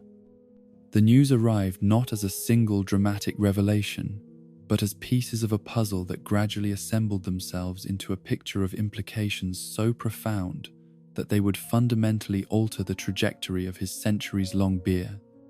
mission to cleanse the world of corruption and restore the natural balance that human civilization had so catastrophically disrupted. The initial reports from his financial analysts had seemed routine enough, routine transfers of property ownership that occurred constantly in the complex web of international real estate transactions that characterized the modern global economy. Yet something about the particular combination of the buyer's identity, the methods used to conduct the purchase, and the timing of the acquisition triggered deeper investigation by operatives who had been trained to recognize patterns that might indicate threats to organizational security or opportunities for strategic advantage. Bruce Wayne's public persona as a billionaire playboy, whose inherited wealth funded a lifestyle of conspicuous consumption and philanthropic gestures, had never attracted particular attention from the Demon's organization. Despite his obvious wealth and the influence that such resources could wield if properly directed, the charitable foundations and social causes that received his financial support seemed focused on conventional urban problems rather than the environmental and systemic issues that occupied the Demon's Head's attention. While Wayne's personal behavior suggested someone whose intelligence and energy were devoted to pleasure rather than serious purpose. The purchase of Infinity Island, however, represented a deviation from this established pattern that demanded explanation and analysis, particularly given the extraordinary lengths that had been taken to conceal the true identity of the buyer through layers of shell companies and intermediary organizations. The level of operational security employed in the transaction exceeded what would be necessary for normal business purposes, suggesting either criminal intent or awareness of the island's true significance that should not have been accessible to ordinary research methods. The investigation that followed this discovery employed the full resources of the Demon's intelligence network, as operatives in multiple countries worked to penetrate the carefully constructed corporate veils that concealed Wayne's involvement, while also conducting discreet surveillance of his activities in Gotham City. The picture that emerged from months of careful observation revealed a man whose public image was a carefully maintained fiction designed to conceal activities and capabilities that operated on entirely different levels of sophistication and purpose. The nocturnal activities that Wayne conducted under the identity of Batman had escaped the notice of most conventional intelligence services. Yet the Demon's operatives possessed training and resources that enabled them to detect patterns that others missed. The correlation between Batman's appearances and Wayne's documented whereabouts, the technological capabilities that both identities displayed, and the financial resources that supported both the playboy lifestyle and the vigilante operations created a picture of deception whose scope and effectiveness impressed even someone whose own identity had been carefully constructed across multiple centuries. The realization that Batman and Bruce Wayne were the same individual transformed the Demon's head's understanding of the threat and opportunity that the purchase of Infinity Island represented, for it meant that his secret base had been acquired not by a wealthy dilettante, but by someone whose demonstrated capabilities in criminal investigation and strategic planning exceeded those of most governmental agencies. The Batman's reputation for analytical brilliance and tactical innovation suggested that the purchase was not coincidental, but represented a deliberate move in some larger strategy whose ultimate objectives remained unclear. The psychological profile that emerged from extended study of Batman's methods and achievements revealed an individual whose approach to justice and crime fighting shared certain philosophical foundations with the Demon's own. Mission, despite their obviously different conclusions about methods and scope, both men had been motivated by personal tragedies that had transformed them from ordinary citizens into crusaders dedicated to fighting corruption and protecting the innocent. Yet their responses to similar formative experiences had led them down paths that seemed destined for eventual conflict. The strategic challenge that Batman represented was unlike anything the Demon's Head had encountered during his centuries of operations. For here was an adversary whose intellectual capabilities matched his own, while being unconstrained by the emotional detachment and moral flexibility that had been necessary for the pursuit of global solutions to systemic problems. Batman's commitment to preserving individual lives and protecting local communities from immediate threats created tactical advantages that could potentially disrupt carefully laid plans that operated according to longer timescales and broader strategic considerations. The decision to make direct contact rather than continuing to operate through surveillance and analysis reflected the Demon's Head's recognition that the situation had progressed beyond the point where conventional intelligence gathering could provide adequate information for strategic planning. The confrontation that was clearly inevitable could be managed more effectively if it occurred under controlled circumstances, rather than waiting for Batman to complete whatever investigation had led him to acquire Infinity Island and potentially compromise decades of careful preparation and resource accumulation. The approach to Bruce Wayne was orchestrated with the same attention to detail that characterized all of the Demon's operations,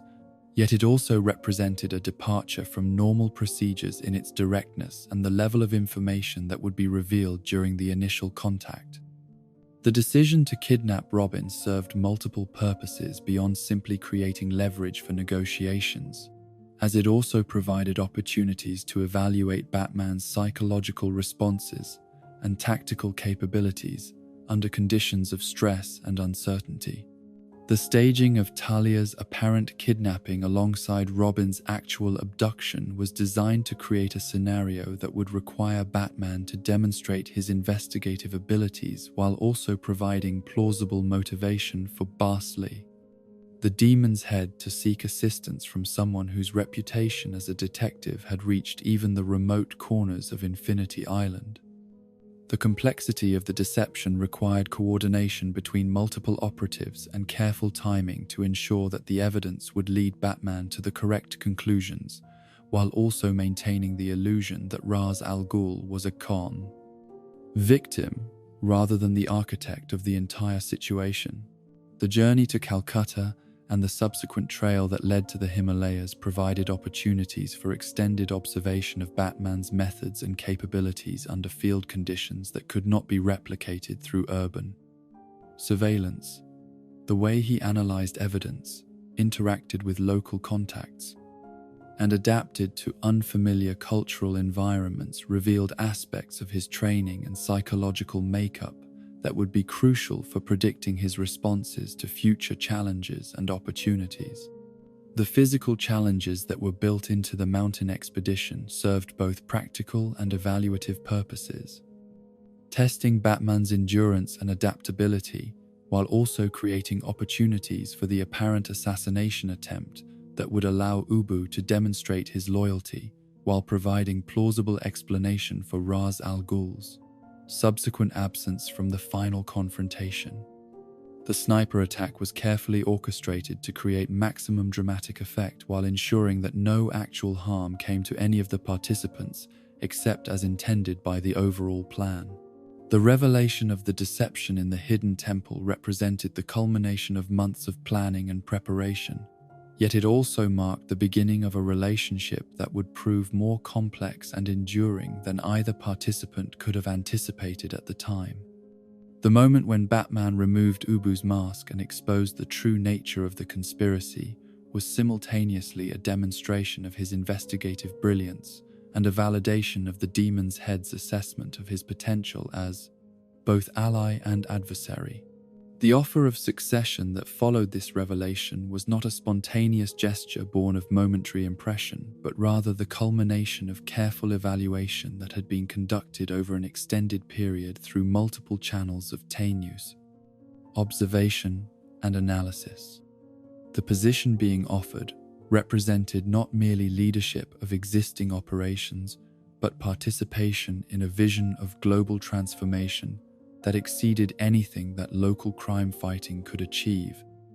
regardless of how skillfully and dedicatedly it was pursued. The philosophical framework that the Demon's Head presented during these initial negotiations reflected centuries of thought and experience with the fundamental problems that plagued human civilization. Yet it was also adapted to address the specific moral and intellectual concerns that Batman's background and demonstrated values suggested would be most relevant to his decision-making process. The argument for global solutions to systemic problems was presented not as abstract theory but as practical necessity for achieving the kinds of results that Batman's local efforts had been attempting to accomplish on a smaller scale. The response that Batman provided to this offer revealed both the depth of his commitment to his existing principles and the sophistication of his understanding of the moral implications involved in accepting or rejecting participation in plans that operated on scales that transcended individual communities or even nations.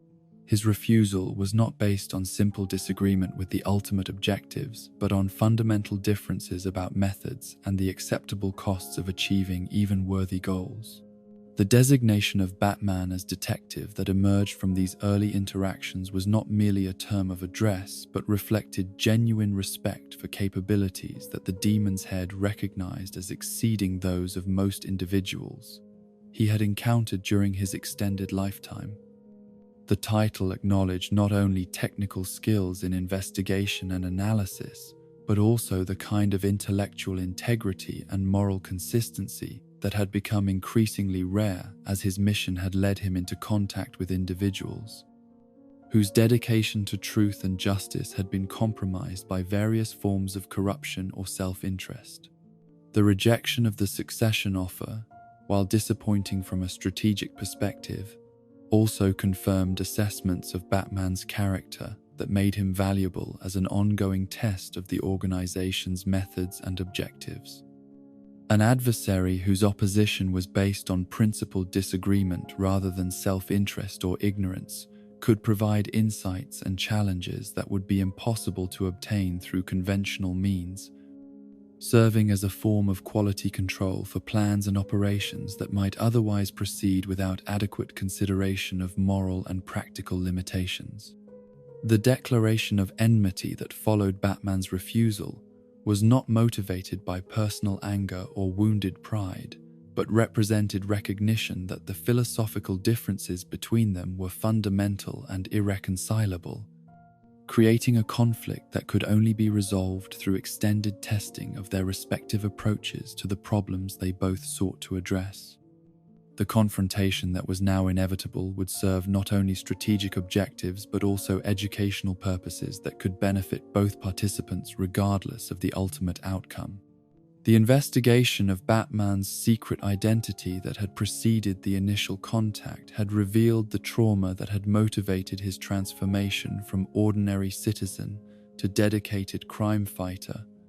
Yet it had also demonstrated the way that personal tragedy could be channeled into constructive rather than destructive responses to injustice and corruption. The murder of his parents had created wounds that were comparable to those inflicted by Sora's death. Yet Batman's response had been to protect others rather than to seek revenge against entire categories of people who might be associated with criminal behavior. The psychological analysis that emerged from this comparison suggested that the differences between them were not merely matters of strategy or tactics, but reflected fundamental aspects of character and temperament that had been shaped by their respective responses to formative experiences of loss and injustice. The Demon's Head's transformation into an agent of global purification had been motivated by the same desire to prevent innocent suffering that drove Batman's local crime fighting. Yet their different approaches to achieving this goal had led them to incompatible conclusions about the acceptable methods and scope of intervention. The respect that developed despite their philosophical differences was based on recognition of shared commitment to justice and protection of the innocent. Even though their definitions of these concepts had evolved along divergent paths that seemed unlikely to converge through normal processes of discussion and negotiation. The intellectual equality that characterized their interactions created opportunities for genuine dialogue about fundamental questions of morality and strategy that had been absent from the Demon's Head's relationships with subordinates and enemies whose capabilities were more limited. The series of tests and challenges that began to characterize their ongoing relationship served multiple purposes beyond simple tactical maneuvering, providing opportunities for both men to refine their understanding of complex problems while also demonstrating their respective capabilities under conditions of increasing difficulty and sophistication. The elaborate schemes that the Demon's Head devised were designed not merely to defeat Batman, but to force him to confront the limitations and contradictions inherent in his approach to crime fighting and social reform. The consistency of Batman's responses to these challenges, regardless of their scope or complexity, gradually revealed the depth of his commitment to principles that the Demon's Head had long since concluded were impractical for addressing problems that operated on global scales and extended across multiple generations.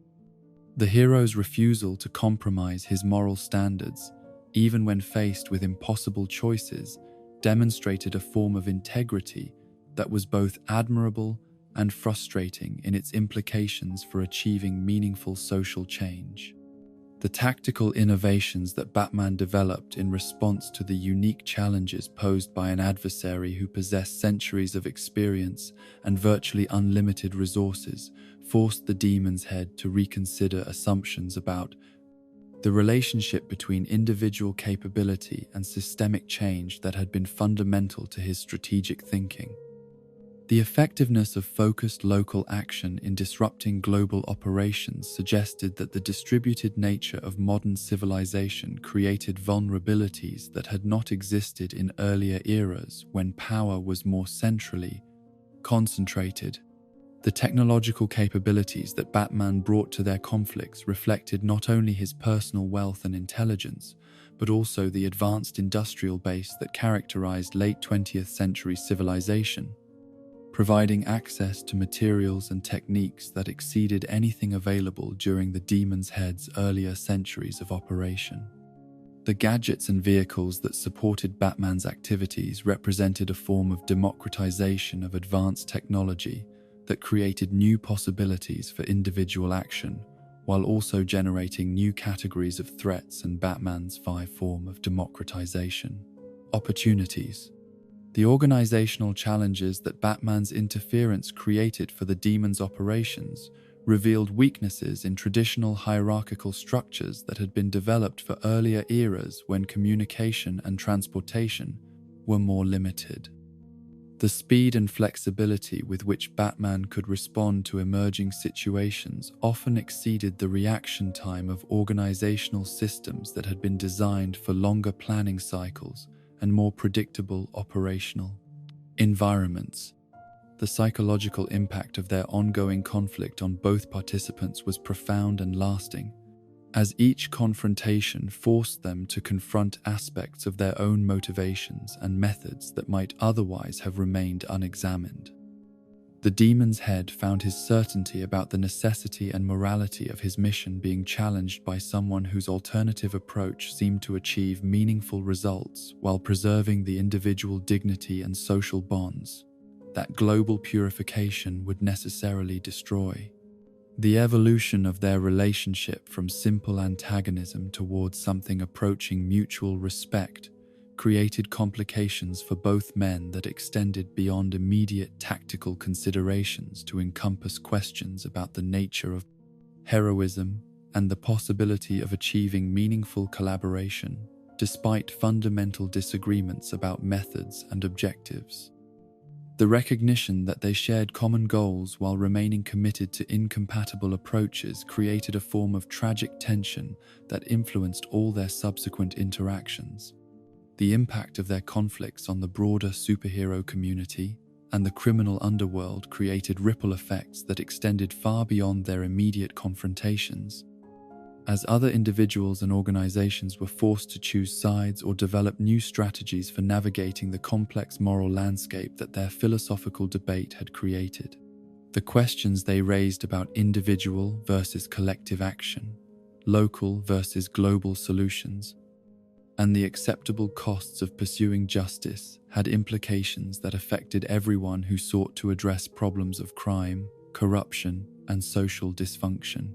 The legendary status that their conflicts achieved within both heroic and criminal circles reflected the unprecedented nature of their philosophical debate and the sophistication of the methods they employed in testing their respective dogma. Approaches to fundamental questions of justice and social organization, the elaborate schemes and brilliant counter-strategies that characterized their interactions became templates for other conflicts while also serving as case studies in the practical application of different moral frameworks to real-world problems. The enduring nature of their conflict reflected not personal animosity but the fundamental importance of the questions they were debating through action rather than words. Questions about the future of human civilization and the role that extraordinary individuals should play in shaping that future. Their inability to resolve these differences through discussion made ongoing conflict inevitable, yet it also ensured that both men would continue to grow and develop through the challenges they provided for each other. In the complex tapestry of relationships that define the Demon's Head's extraordinary existence across 7 centuries of life, death, and resurrection, perhaps none were as profound in their implications or as tragic in their ultimate consequences as those he shared with the daughters who carried his blood and inherited portions of his terrible legacy. These were not ordinary family bonds, shaped by the natural rhythms of growth and development that characterized normal human experience, but rather connections forged in the crucible of immortality and tempered by the weight of missions that transcended individual happiness in service of cosmic purposes that few mortals could comprehend or accept. The birth of Talia al Ghul occurred during one of the most turbulent periods in her father's long campaign to reshape human civilization according to his vision of ecological balance and moral purification. When the pressures of global operations and the accumulated psychological toll of centuries of violence and loss had begun to create fissures in his carefully constructed identity as the demon's head. The woman who became Talia's mother possessed qualities that reminded him of the healing and compassion that had originally motivated his transformation from physician to destroyer. Yet she also represented vulnerabilities that his enemies could exploit and responsibilities that might compromise his dedication to objectives that extended far beyond personal happiness. The relationship that led to Talia's conception was unlike any of the casual liaisons that had characterized most of the demon's head's romantic encounters during his centuries of wandering. For the woman he chose as his partner possessed not only beauty and intelligence, but also a deep understanding of the philosophical principles that guided his mission and the personal sacrifices that such dedication required. She was of mixed Chinese and Arab heritage, her ancestry reflecting the kind of cultural synthesis that her future husband believed would be necessary for the creation of a truly global civilization, cleansed of the narrow nationalisms and tribal prejudices that had fueled so much historical conflict and environmental destruction. The brief period of happiness that accompanied the early stages of their relationship provided the demon's head with reminders of what his life might have been like if circumstances had not demanded his transformation into an agent of, quote, global purification. Yet it also created emotional complications that interfered with the cold calculation and moral detachment that were necessary for the systematic elimination of corruption on the scales he had deemed necessary. The love he felt for his partner was genuine and deep, yet it also represented a form of weakness that could be exploited by enemies who understood the power that emotional bonds could exert over even the most disciplined and committed individuals. The death of Talia's mother shortly after her birth was both a personal tragedy that reopened wounds that had never fully healed, and a harsh reminder of the mortality that constrained all human relationships, except those that had been artificially extended through supernatural intervention. The loss occurred not through violence or accident, but through the kind of medical complications that had claimed countless women throughout history. Yet for someone whose original calling had been to preserve and protect life, the inability to save someone so precious created guilt and self-recrimination that would influence his relationship with his daughter throughout her development and training. The decision to raise Talia within the organizational structure of the demon, rather than attempting to provide her with a normal childhood, reflected both practical security considerations and deeper philosophical commitments about the kind of education and preparation that would be necessary for someone who might eventually inherit leadership of operations that spanned continents and centuries. The alternative of placing her with foster parents or creating an entirely separate identity would have provided greater emotional protection, yet it would also have denied her access to the knowledge and training that were her birthright as heir to one of history's most sophisticated and far-reaching enterprises. The educational program that was designed for Talia's development combined traditional academic subjects with specialized training in combat, languages, organizational management,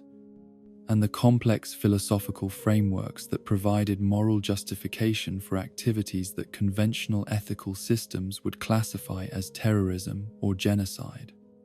The tutors and instructors who guided her intellectual development were among the most accomplished scholars and practitioners in their respective fields. Yet they were also individuals whose loyalty to the Demon's Head's mission had been tested through years of service and proven through their willingness to subordinate personal interests to larger organizational objectives. The martial arts training that occupied much of Talia's youth was designed not merely to provide her with the physical capabilities necessary for self-defense in dangerous environments, but also to instill the mental discipline and emotional control that would be required for leadership positions that involved making decisions about life and death on scales that exceeded anything faced by conventional military or political leaders. The forms and techniques she mastered were drawn from traditions that emphasized the harmony between mind and body, the integration of spiritual development with practical capability, and the subordination of individual will to universal principles of balance and justice. The languages that Talia learned during her formative years reflected the global scope of her father's operations and the international perspective that would be necessary for effective coordination of activities that crossed cultural and political boundaries. Her fluency in Arabic, English, Mandarin, Russian, and Spanish provided her with direct access to the thoughts and motivations of individuals from diverse backgrounds,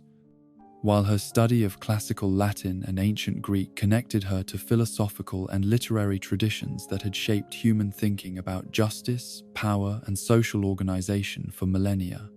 The organizational training that prepared Talia for eventual leadership responsibilities within the Demon's hierarchy was perhaps the most challenging aspect of her education,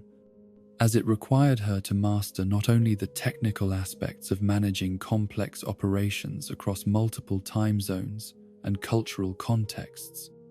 but also the psychological skills necessary for inspiring loyalty and dedication among subordinates whose commitment to the mission might waver when confronted with the human costs of their activities.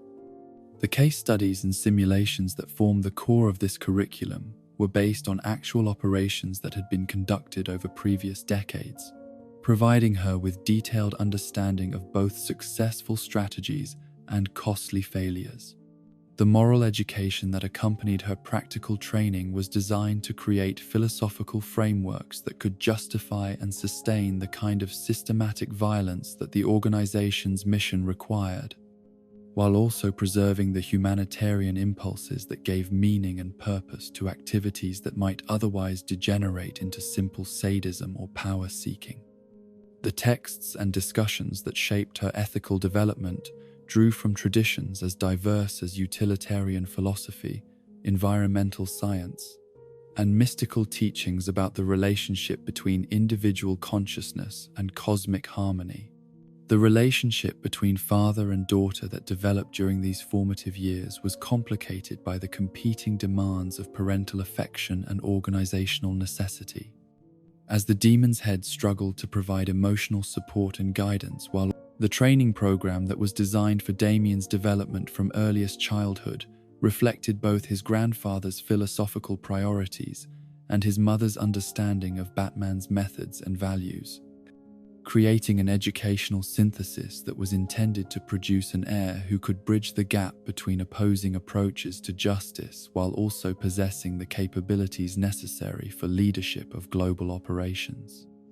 The curriculum that guided his early development was more intensive and comprehensive than anything that had been attempted with previous potential successors, reflecting both the unique opportunities created by his dual heritage and the urgent need for leadership transition as the Demon's Head's centuries of existence began to take their toll on his physical and psychological resources. The decision to present Damien to his father after years of secret development represented a calculated risk that reflected Talia's growing belief that collaboration between Batman and the Demon's organization might be possible. Under the right circumstances, despite their fundamental disagreements about methods and scope, the revelation of the child's existence was intended to demonstrate both her commitment to preserving the best qualities of both parents and her confidence that Batman's paternal instincts would create emotional bonds strong enough to influence his strategic calculations about the relationship between individual action and global necessity. The complex dynamics that emerged from this unconventional family structure created ongoing challenges for all participants. As the demands of parenthood intersected with pre-existing conflicts and philosophical differences in ways that complicated both personal relationships and organizational operations, the love that both parents felt for their son was genuine and powerful, yet it was also constrained by their incompatible visions of what his future should encompass and what values should guide his development as he matured into someone capable of choosing his own path. While Talia's story unfolded according to patterns that reflected her central position within her father's organizational hierarchy and strategic planning, the tale of her half-sister Nissa Ratko followed very different trajectories that revealed alternative possibilities for the development of someone who shared the demon's genetic heritage but had been shaped by different circumstances and cultural influences. The woman who would eventually claim her place as one of the most formidable operatives in the organization's history began her existence in the harsh landscapes of 19th century Russia. Born to a mother whose strength and intelligence had attracted the demon's head during one of his periodic journeys to regions where political upheaval and social transformation created opportunities for the kind of interventions that advanced his global mission. The Russian woman who became Nissa's mother possessed qualities that distinguished her from the countless individuals who had briefly captured the demon's attention during his centuries of travel and operation. Combining physical beauty with intellectual curiosity and moral courage that enabled her to understand and appreciate the scope of his mission, despite its apparent conflicts with conventional ethical frameworks. Her background included exposure to revolutionary political movements and philosophical traditions that had prepared her to contemplate radical solutions to systemic problems, making her more receptive than most people would have been to arguments about the necessity of dramatic intervention in human affairs. The brief liaison that produced Nissa was conducted under circumstances that prevented the kind of extended relationship that had characterized the demon's involvement with Talia's mother. As political conditions in the region made prolonged presence dangerous for someone whose activities had attracted the attention of both governmental authorities and criminal organizations that viewed his interventions as threats to their both Biza's own interests and operations. The departure that separated Nissa's parents occurred before her birth, leaving her mother to face the challenges of single parenthood while also preserving the romantic idealization that would shape the child's understanding of her absent father. The stories that Nissa's mother told about her father during the girl's formative years were filtered through emotions and perceptions that transformed his actual character and activities into something approaching mythical heroism. As the harsh realities of systematic violence and moral compromise were replaced by romanticized narratives about a mysterious figure whose global mission involved protecting the innocent and fighting corruption wherever it could be found. These tales created expectations and aspirations that would eventually motivate Nissa's own transformation from ordinary citizen into dedicated operative. Yet they also established standards of heroic behavior that her father's actual methods and objectives would prove unable to satisfy. The determination to locate her father that developed during Nissa's adolescence was motivated not merely by normal curiosity about absent parents, but by genuine desire to participate in the noble mission that her mother's stories had described in such compelling terms. The research and investigation that eventually led her to the demon's headquarters in North Africa required years of patient effort and the development of skills in intelligence gathering and analysis that would later prove valuable in her organizational roles, demonstrating capabilities that exceeded those of most individuals who sought positions within the hierarchy. The journey to her father's stronghold was both a geographical expedition across challenging terrain and a psychological pilgrimage that forced Nissa to confront the differences between her romanticized expectations and the complex realities of leading an organization whose activities operated according to moral frameworks that transcended conventional distinctions between heroism and criminality. The discoveries she made during her approach to the headquarters revealed aspects of the demon's operations that her mother's stories had not prepared her to understand or accept without significant emotional and philosophical adjustment. The meeting between father and daughter that occurred when Nyssa finally reached her destination was complicated by the competing pressures of parental recognition and organizational security. As the demon's head was forced to balance genuine pleasure at discovering another heir with concerns about the potential security risks that her unsupervised journey and unvetted motivations might represent. The intelligence and resourcefulness that had enabled her to locate him were impressive and potentially valuable, yet they also demonstrated capabilities that could be dangerous if her loyalty proved unreliable or her commitment to the mission proved inadequate. The evaluation process that followed Nyssa's arrival was designed to assess not only her practical skills and intellectual capabilities, but also her psychological readiness for the kind of moral compromises that organizational membership would require. As her romantic expectations about heroic missions and noble causes would need to be reconciled with the harsh realities of systematic violence and the elimination of individuals and institutions that stood in the way of global transformation. The tests and challenges that formed the core of this assessment were carefully designed to reveal her true character, while also providing opportunities for education about the philosophical principles that justified activities that conventional morality would condemn. The high-ranking position that Nyssa eventually earned within the organization reflected both her demonstrated competence and her father's recognition that her unique combination of intelligence, dedication,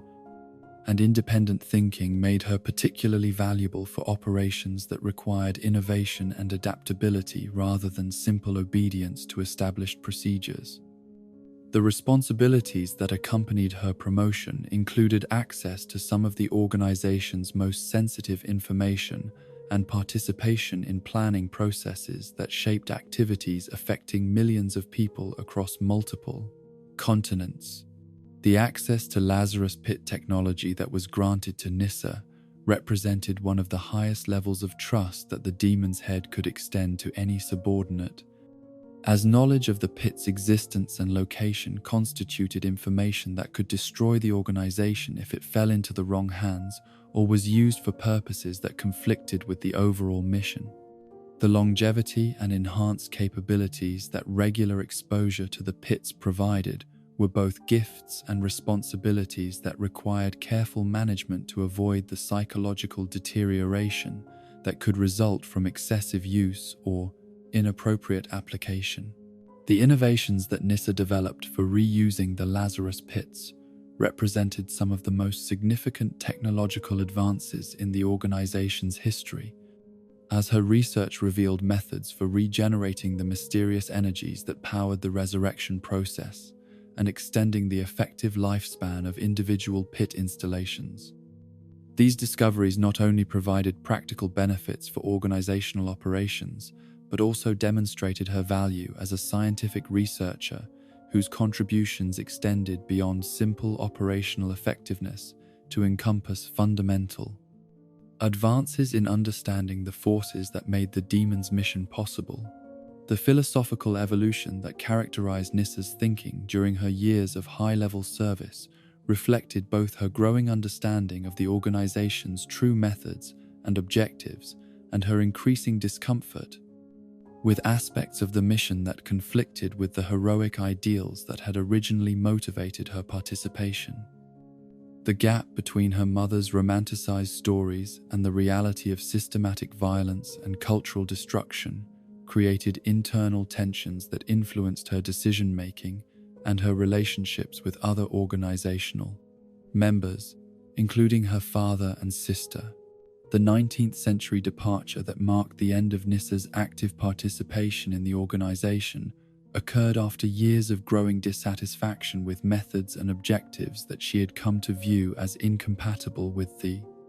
values and principles that had originally attracted her to her father's cause. The decision to leave was not made impulsively but represented the culmination of extended internal debate about the possibility of achieving meaningful reform from within the organization versus the necessity of seeking alternative approaches to the problems that they were attempting to address. The expectation that Nyssa would eventually return with children who could serve as heirs to the organizational mission reflected the Demon's Head's understanding of family dynamics and generational patterns that had shaped his own development and that of other long-lived individuals whose extended lifespans provided opportunities for complex multi-generational planning and relationship management. The disappointment that followed her permanent separation from the organization represented both personal loss and strategic setback that would influence his subsequent approaches to succession planning and family relationships.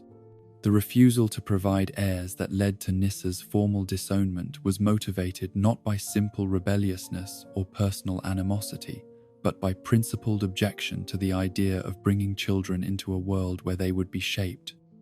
by the same moral compromises and psychological pressures that had created the internal conflicts that drove her departure. Her decision represented both rejection of her father's methods and protection of potential future generations from the burdens and responsibilities that came with membership in an organization whose activities required the systematic violation of conventional ethical boundaries. The complex legacy that both daughters inherited from their father's centuries of operations and their own years of training and service within his organization created ongoing challenges that would influence their relationships with Dolph, each other, with Batman, and with the broader world long after their formal connections to the Demon's hierarchy had been severed or transformed. The knowledge and capabilities they possessed made them uniquely qualified to understand and address problems that operated on global scales. Yet their personal experiences had also revealed the human costs of pursuing such solutions through methods that prioritized efficiency over compassion and long-term objectives over immediate humanitarian concerns. The eventual death of Nyssa at the hands of Cassandra Cain represented both the conclusion of her personal story and a symbol of the way that the Demon's methods and philosophy had created cycles of violence and revenge that extended far beyond the immediate participants to encompass innocent individuals whose only connection to the original conflicts was through chains of causation that could be traced back to decisions made decades or centuries earlier.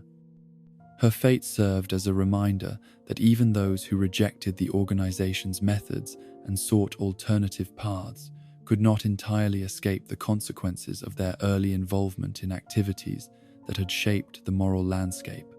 in which they were forced to operate.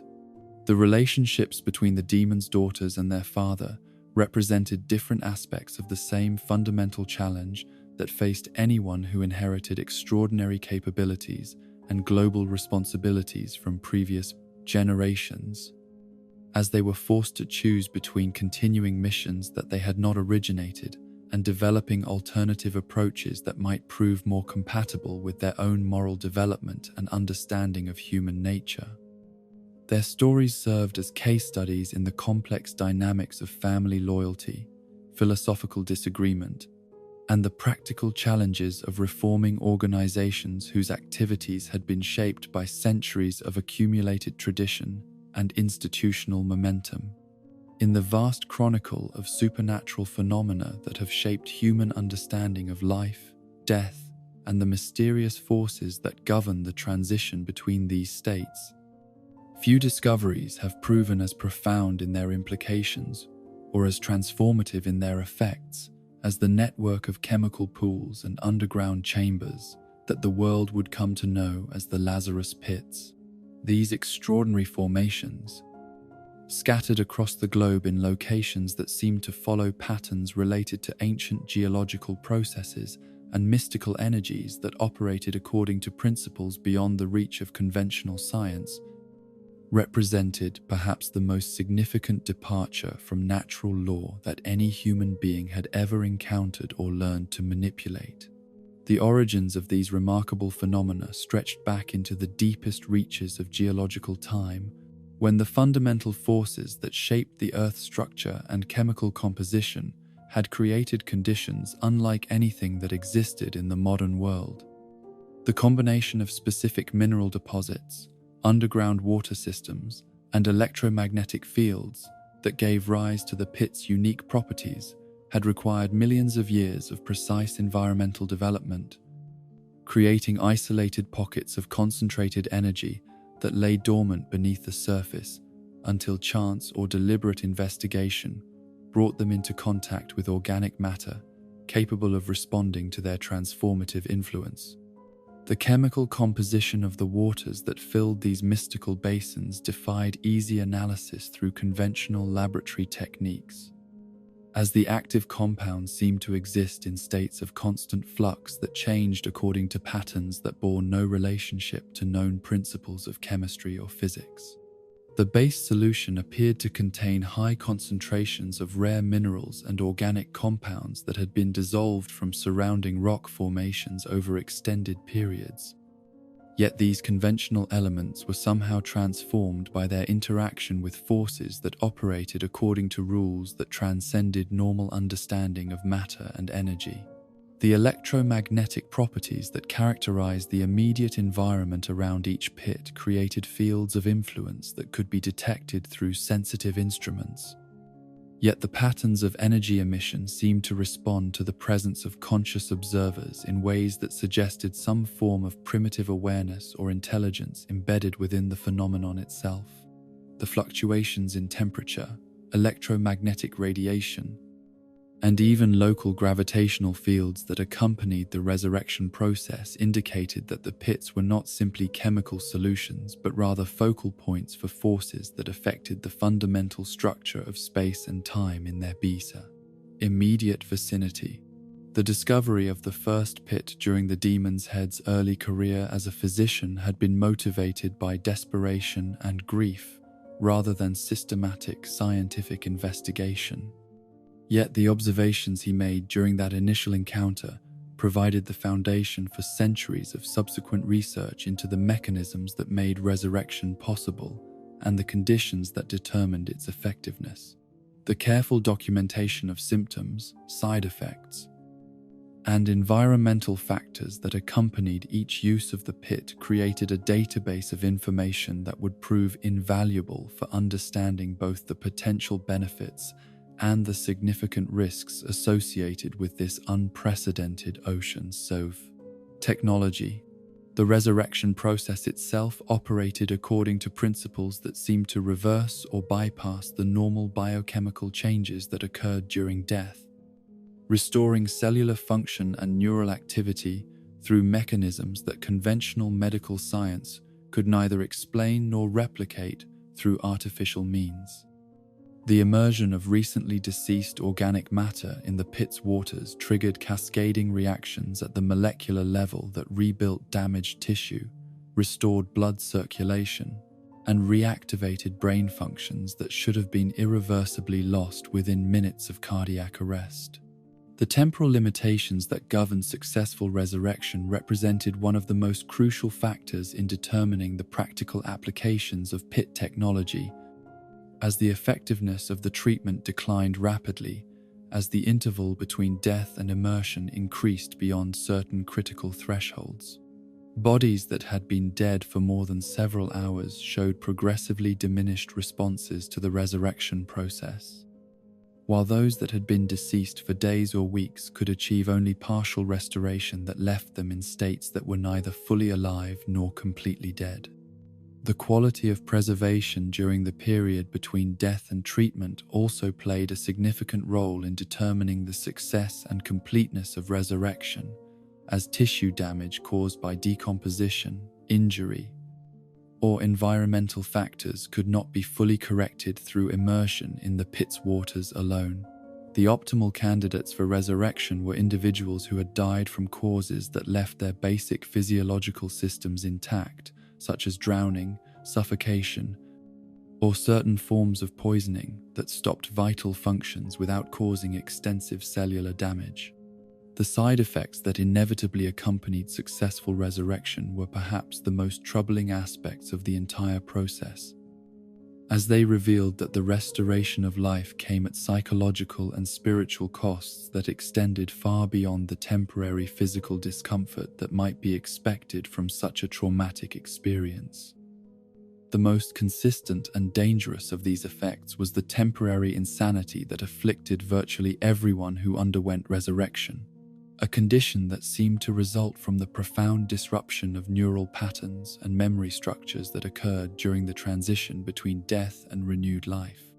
The madness that followed resurrection was not a simple delirium or confusion, but rather a fundamental alteration of personality and moral reasoning that could transform even the most gentle and compassionate individuals into creatures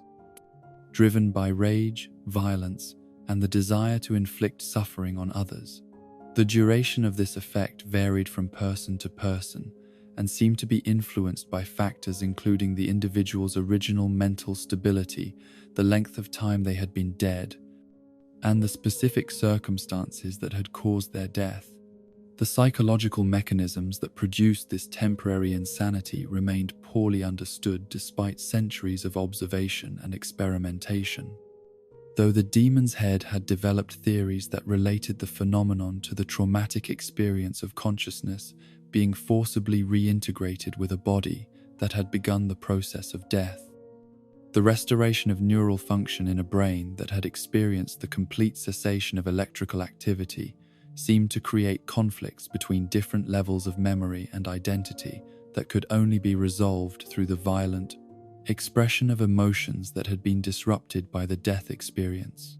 The enhanced physical capabilities that resulted from prolonged exposure to the pit's influence represented a more positive but equally mysterious aspect of the resurrection technology,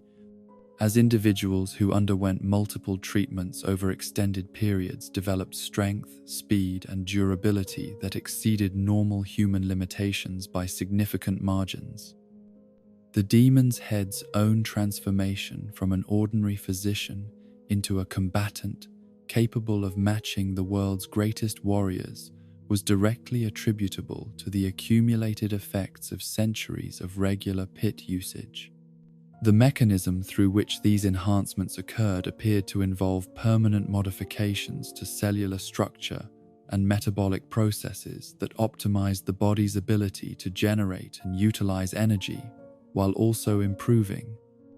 its capacity to resist damage and recover from injury. The changes occurred gradually over multiple exposures rather than appearing immediately after single treatments, suggesting that the enhancement process required time for the body to adapt to the supernatural forces that were being introduced into its biological systems. The accelerated healing that characterized individuals who had been regularly exposed to pit influence operated according to principles that seemed to bypass normal limitations on tissue regeneration and wound repair, allowing them to recover from injuries that would be permanently disabling or fatal to ordinary humans. Broken bones mended in days rather than weeks, deep wounds closed without scarring, and even damage to vital organs could be repaired through mechanisms that conventional medicine could not duplicate or fully understand.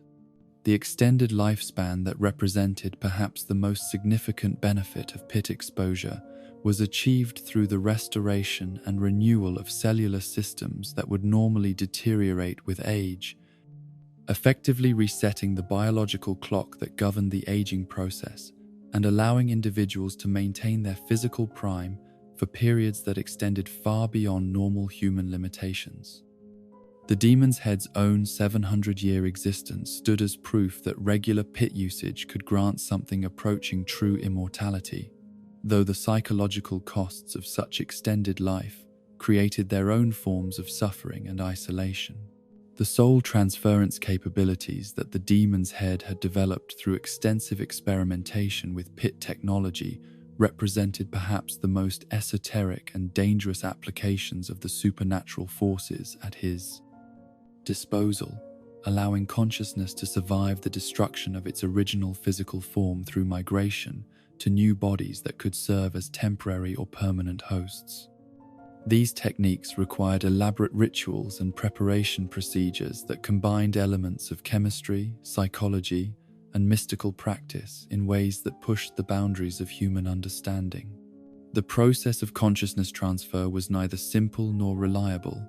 requiring precise timing and environmental conditions that could only be achieved through careful preparation and the availability of suitable host bodies, whose neural structures were compatible with the patterns of thought and memory that were being transferred. The success rate for these procedures remained low even after centuries of refinement, and failed attempts often resulted in the permanent destruction of both the original consciousness and the intended host. The host bodies that proved most suitable for consciousness transfer were typically individuals who were already near death, or who possessed psychological vulnerabilities that made them less capable of resisting the intrusion of foreign abilities. Consciousness patterns. The ethical implications of these procedures were troubling even by the standards of someone whose mission involved systematic violence and the elimination of entire populations, as they represented perhaps the most complete possible violation of individual autonomy and personal identity. The mystical aspects of pit technology that extended beyond purely physical or chemical explanations suggested connections to spiritual forces and supernatural entities that operated according to rules that had more in common with calm religious doctrine than scientific principle. The demon's head's growing understanding of these metaphysical dimensions had led him to develop hybrid approaches that combined empirical observation with mystical practice, creating techniques that achieved results that neither purely scientific nor purely spiritual methods could accomplish independently. The well of sins that represented the original and most powerful of all Lazarus pits had been discovered during one of the demon's head's periods of intensive research into the origins and fundamental nature of the resurrection technology, revealing a source of supernatural power that exceeded anything he had previously encountered. The immersion in this primordial pit had granted him abilities that transcended even the remarkable enhancements provided by regular pit exposure, including forms of energy, manipulation, and matter control that approached the level of divine power. The true immortality that had been achieved through exposure to the well of sins operated according to principles that differed significantly from the extended longevity provided by conventional pit usage, as it seemed to create a fundamental separation between consciousness and physical form that made the destruction of any particular body merely an inconvenience rather than a genuine threat to continued existence. The abilities that accompanied this transformation included levitation, energy projection, and the construction of matter from pure thought, capabilities that placed their possessor on a level that exceeded most supernatural beings. The loss of these ultimate powers following the confrontation with Jason Todd had demonstrated both the conditional nature of even the most advanced supernatural abilities and the importance of maintaining proper relationships with the Ducio Duliamantane, mystical forces that made such capabilities possible. The reduction from godlike power to merely enhanced human capabilities represented a significant setback that required extensive readjustment of strategic planning and operational methods. Yet it also provided relief from the psychological isolation and spiritual burden that accompanied the possession of abilities that separated their user from all normal forms of human connection and understanding. The network of pits that had been established around the world through centuries of exploration and development provided the demon's organization with capabilities that no other group in human history had ever possessed. Yet, the maintenance and security of these installations required constant attention and resources that limited their availability for other operational purposes. The locations that proved suitable for pit construction were limited by geological and mystical factors that could not be artificially created or significantly modified, making each installation a unique and irreplaceable resource. The geographical distribution of suitable pit sites seemed to follow patterns that related to ancient energy networks and geological formations that had been shaped by forces operating over geological timescales, suggesting that the phenomenon was connected to fundamental aspects of planetary structure and development rather than being purely random or artificial in origin. The correlation between pit locations and sites that had been considered sacred or powerful by ancient civilizations indicated that previous cultures had possessed some understanding of the forces that would later be systematically exploited by the demon's organization. The security measures that protected each pit installation from discovery and interference required elaborate systems of concealment, misdirection,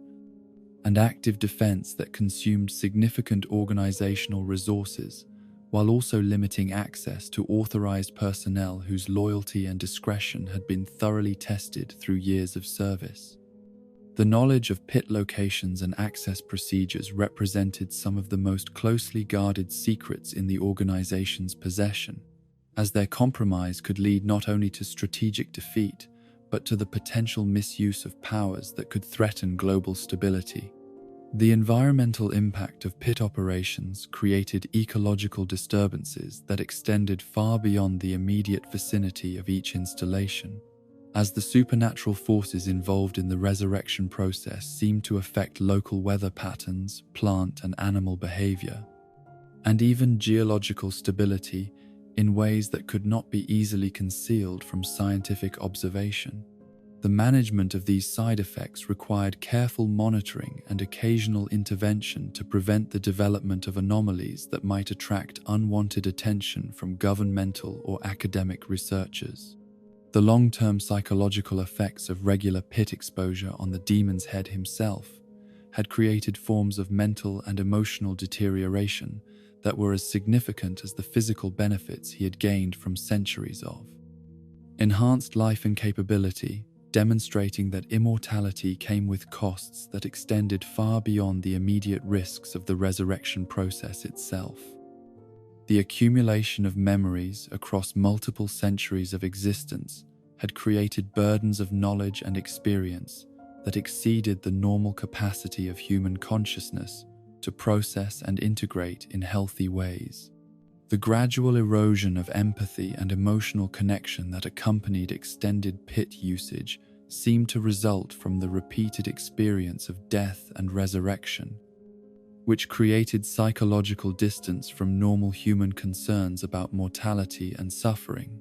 while also reinforcing patterns of thought that prioritized long-term strategic objectives over immediate humanitarian considerations.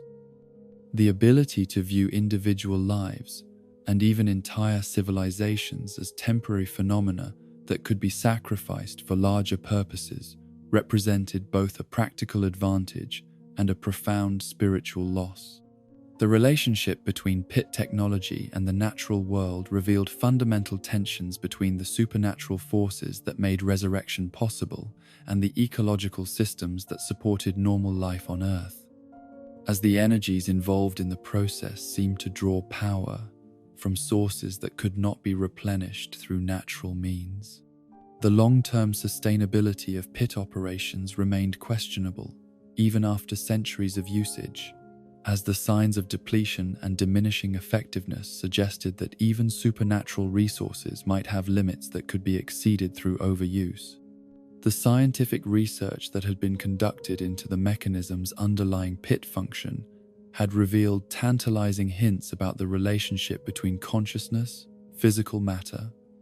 and the fundamental forces that governed the structure of reality. Yet these insights remained fragmentary and incomplete despite centuries of systematic investigation. The knowledge gained through empirical observation had been sufficient to develop practical applications and refinements, but the underlying principles remained as mysterious as they had been during the demon's head's first encounter with the phenomenon. The legacy of pit technology that would survive regardless of the ultimate fate of the demon's organization represented both humanity's greatest achievement in transcending natural limitations and its most dangerous departure from the moral and spiritual frameworks that had traditionally governed human behavior and social organization. The existence of methods for defeating death and extending consciousness across multiple centuries of existence would inevitably transform human civilization in ways that could not be predicted or controlled, creating possibilities for both unprecedented advancement and catastrophic abuse of powers that no mortal intelligence had ever been designed to wield responsibly. The organizational structure that emerged from the Demon's Head's centuries of careful planning and systematic recruitment represented perhaps the most sophisticated and far-reaching criminal enterprise in human history. Yet to describe it merely as a criminal organization would be to fundamentally misunderstand both its scope and its underlying philosophical foundation. The League of Assassins, as it came to be known in the shadows and whispers of those who had encountered its operatives or survived its interventions, was conceived not as a simple gathering of killers for hire, but as the military instrument of a cosmic vision that encompassed the complete transformation of human civilization according to principles that transcended national boundaries, cultural differences, and conventional moral frameworks. The formation of this extraordinary organization had its roots in the Demon's Head's early recognition that the goals he sought to achieve could not be accomplished through individual action alone, regardless of his enhanced capabilities and extended lifespan. The systematic elimination of corruption and environmental destruction that his mission required would demand coordinated action across multiple continents and sustained efforts spanning decades or centuries, necessitating the creation of institutional structures that could maintain coherence and effectiveness long after their founder's eventual death or withdrawal from active leadership. The recruitment methods that were employed to identify and attract suitable candidates for League membership reflected both the organization's unique requirements and its founder's deep understanding of human psychology and motivation. The individuals who were approached for potential membership were not randomly selected criminals or mercenaries seeking employment, but rather carefully chosen persons whose backgrounds, capabilities, and psychological profiles suggested they possessed the rare combination of physical skill, intellectual flexibility, and moral adaptability that would be necessary for participation in activities that operated beyond the boundaries of conventional, legal, and ethical frameworks. The initial screening process for potential recruits involved extensive surveillance and evaluation that could extend over periods of months or years. As League operatives observed candidates in various situations that revealed their true character, capabilities, and commitment to principles that might eventually align with the organization's broader mission. The assessments that were conducted during this preliminary phase examined not only obvious factors such as combat skills and physical conditioning, but also subtler qualities including emotional stability under stress, capacity for long-term planning, ability to maintain cover identities, and willingness to subordinate personal interests to larger organizational objectives. The training programs that were established for accepted candidates represented some of the most comprehensive and demanding educational curricula ever developed for the preparation of covert operatives, combining elements drawn from military academies, religious seminaries, and advanced university programs to create learning experiences that transformed ordinary individuals into weapons of extraordinary sophistication and effectiveness. The facilities where this training was conducted were located in remote regions where the intensive and often dangerous nature of the instruction could be carried out without interference from governmental authorities or unwanted observation by potential enemies.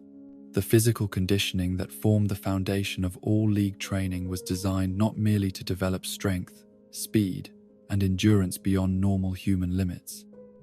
but also to create the kind of precise body control and pain tolerance that would be necessary for operatives who might face torture, prolonged periods of uncomfortable concealment, or combat situations that required fighting while injured or exhausted.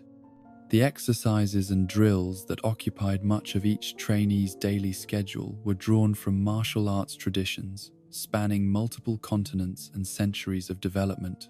creating comprehensive combat capabilities that could adapt to any conceivable tactical situation. The weapons training that accompanied physical development encompassed both traditional implements that had proven their effectiveness across centuries of warfare and modern technological systems that provided advantages in contemporary operational environments. The mastery of swords, knives, staffs,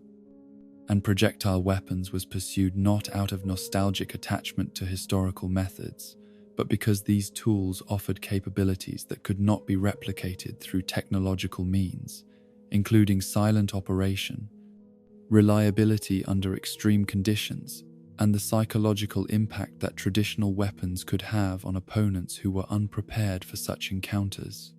The firearms instruction that was provided to League operatives emphasized not only marksmanship and weapons maintenance, but also the strategic considerations that governed when lethal force should be employed and when alternative methods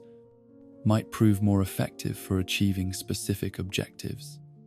The philosophy that guided this aspect of training stressed that violence was a tool to be employed with precision and discrimination, rather than a solution to be applied indiscriminately to all problems that might arise during operational activities.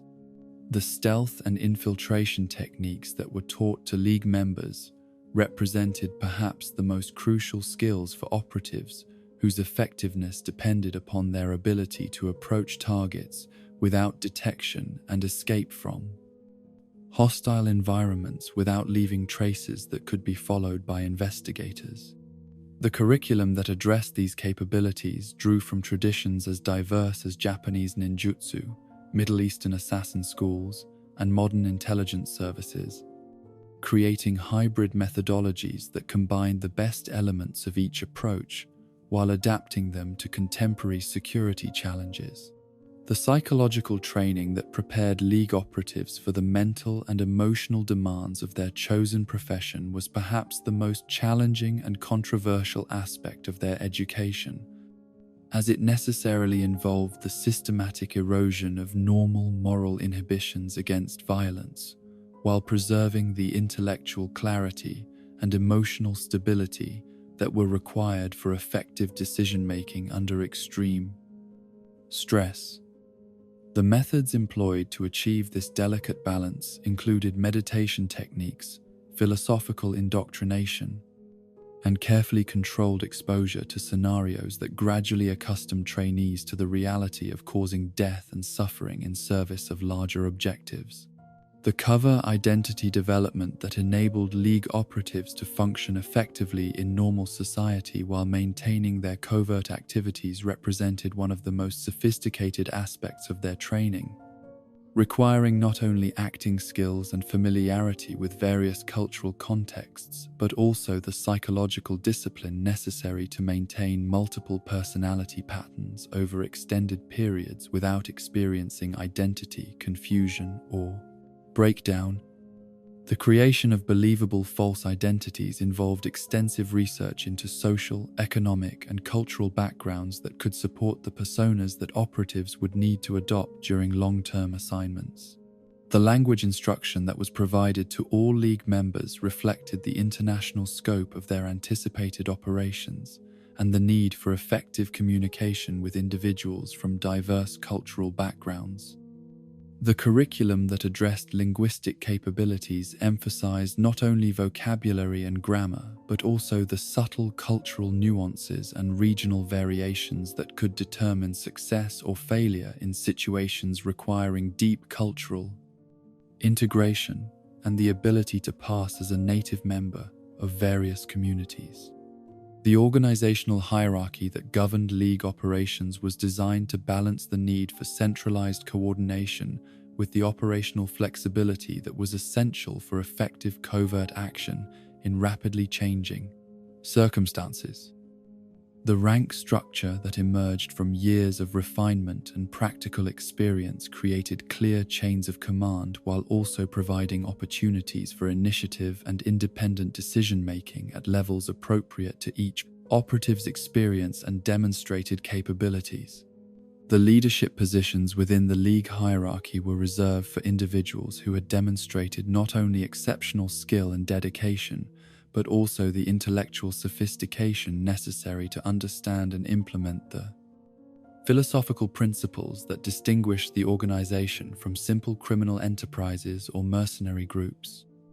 The selection process for advancement to senior positions involved extensive evaluation of candidates' strategic thinking, moral reasoning, and commitment to the long-term vision that guided all League activities.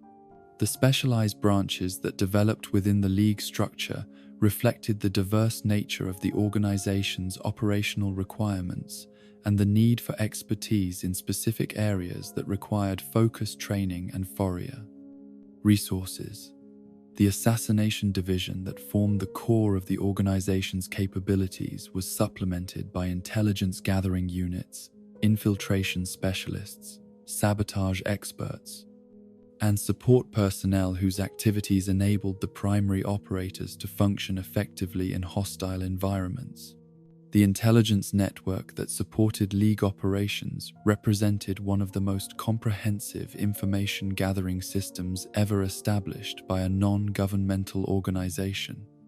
With assets and resources that extended into every major city and most significant institutions worldwide. The operatives who served in intelligence roles were often individuals whose cover identities placed them in positions where they could observe and report on political, economic, and social developments that might affect League planning, while also providing early warning of threats to organizational security. The training facilities that were established to support League operations were located in diverse geographical locations that provided opportunities for specialized instruction in different environmental conditions and cultural contexts. The mountain complexes where basic training was conducted offered challenging terrain for physical conditioning and combat instruction, while urban facilities provided realistic settings for practicing infiltration and assassination techniques in environments that closely resembled actual operational targets. The weapons development programs that supported League activities combined traditional craftsmanship with modern technological innovation to create tools that were specifically designed for the organization's unique requirements.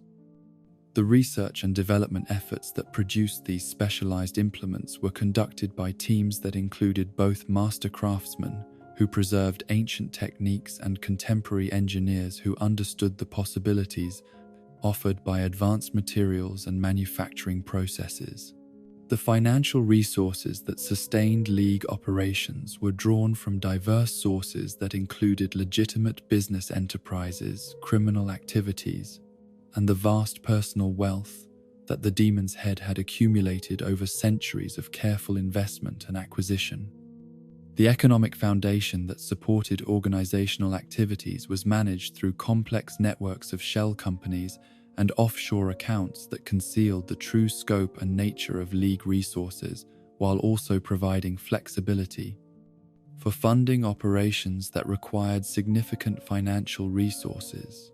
The recruitment of support personnel who were not involved in direct operational activities but whose services were essential for maintaining League capabilities represented one of the most challenging aspects of organizational development, as these individuals required different forms of motivation and security screening than the combat operatives who formed the organization's primary strength. The administrators, technicians, and specialists who provided logistical support were often recruited from legitimate professions and might not be fully aware of the ultimate purposes that their work served. The code of conduct that governed League operations was designed to ensure that the organization's activities remained focused on strategic objectives rather than degenerating into random violence or personal vendettas that could compromise the mission's ultimate purposes. The ethical framework that guided operational decisions was complex and sophisticated, acknowledging the moral costs of systematic violence while maintaining that these sacrifices were justified by the magnitude of the problems that conventional methods had proven unable to address.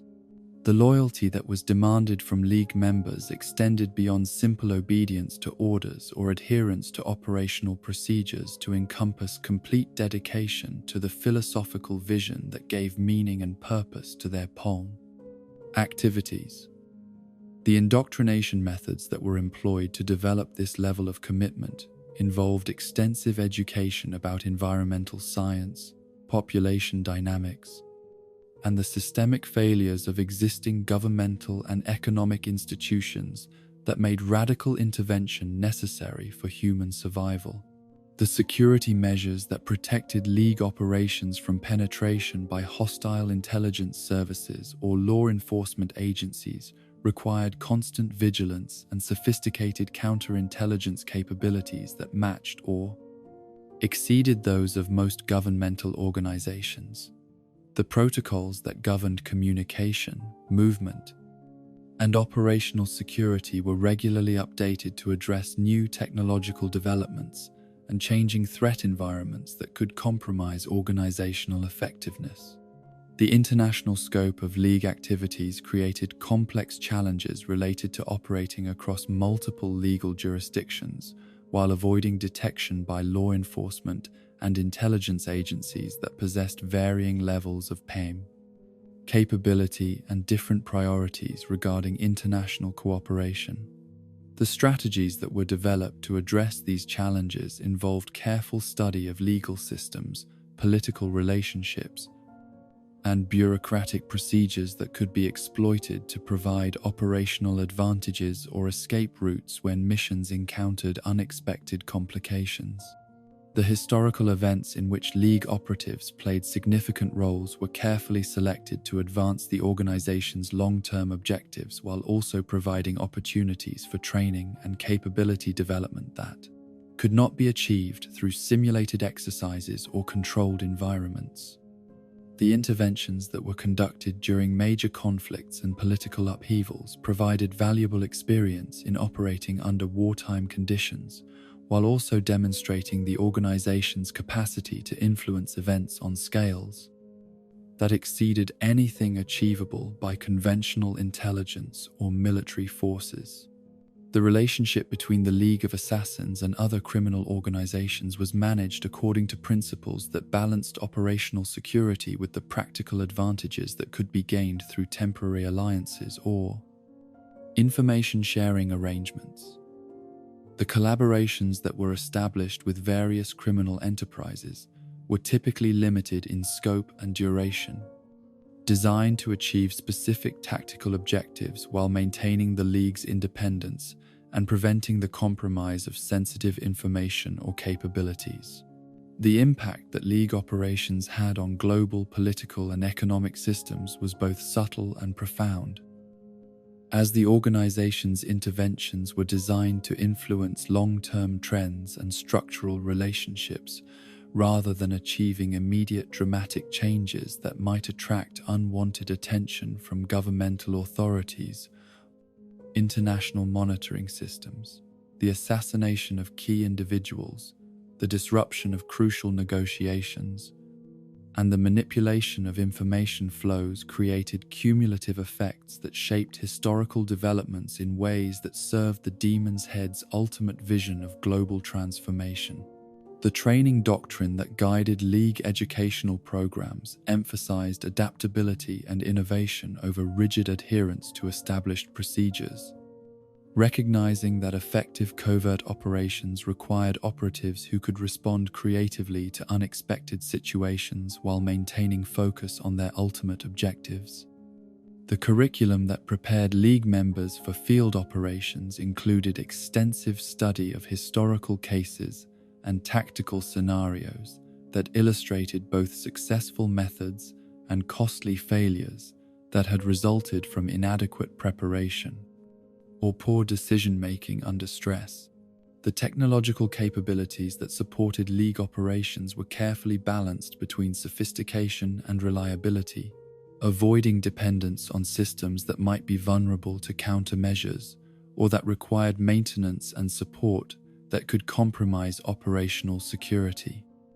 The equipment that was provided to League operatives emphasized proven effectiveness and ease of use under adverse conditions, rather than cutting-edge innovation that might prove unreliable in critical situations. The legacy of the League of Assassins as an organizational model would extend far beyond its specific activities and achievements to influence the development of covert operations and intelligence services worldwide. As governmental agencies and criminal enterprises studied League methods and attempted to adapt them for their own purposes. The innovations in training, organization, and operational technique that were developed through centuries of League experience represented contributions to the art of covert warfare that would be studied and emulated long after the organization's ultimate dissolution or transformation into something that served different purposes and different masters. The grand schemes that would define the Demon's Head's legacy as one of history's most ambitious and terrifying visionaries emerged not from sudden inspiration or momentary madness, but from centuries of careful observation and systematic analysis of the patterns that governed human civilization's relationship with the natural world. Each plan represented years or decades of preparation, drawing upon the vast resources and intelligence networks that his organization had developed, while also incorporating lessons learned from previous successes and failures in the endless campaign to reshape global society according to principles that transcended national boundaries and conventional moral limitations. The environmental terrorism that became the hallmark of his mature operational philosophy was conceived not as random destruction or simple vengeance against industrial civilization, but as a carefully calibrated series of interventions designed to demonstrate the fragility of the technological systems upon which modern society depended, while also forcing humanity to confront the long-term consequences of its collective assault upon the planetary ecosystems that sustained all life. The selection of targets and methods reflected sophisticated understanding of both ecological science and human psychology, creating scenarios that would generate maximum educational impact, while also advancing the practical objectives of population reduction and industrial limitation. The biological warfare capabilities that had first emerged during his early experiments with disease transmission were refined and expanded over the centuries into a comprehensive arsenal of pathogenic agents that could be deployed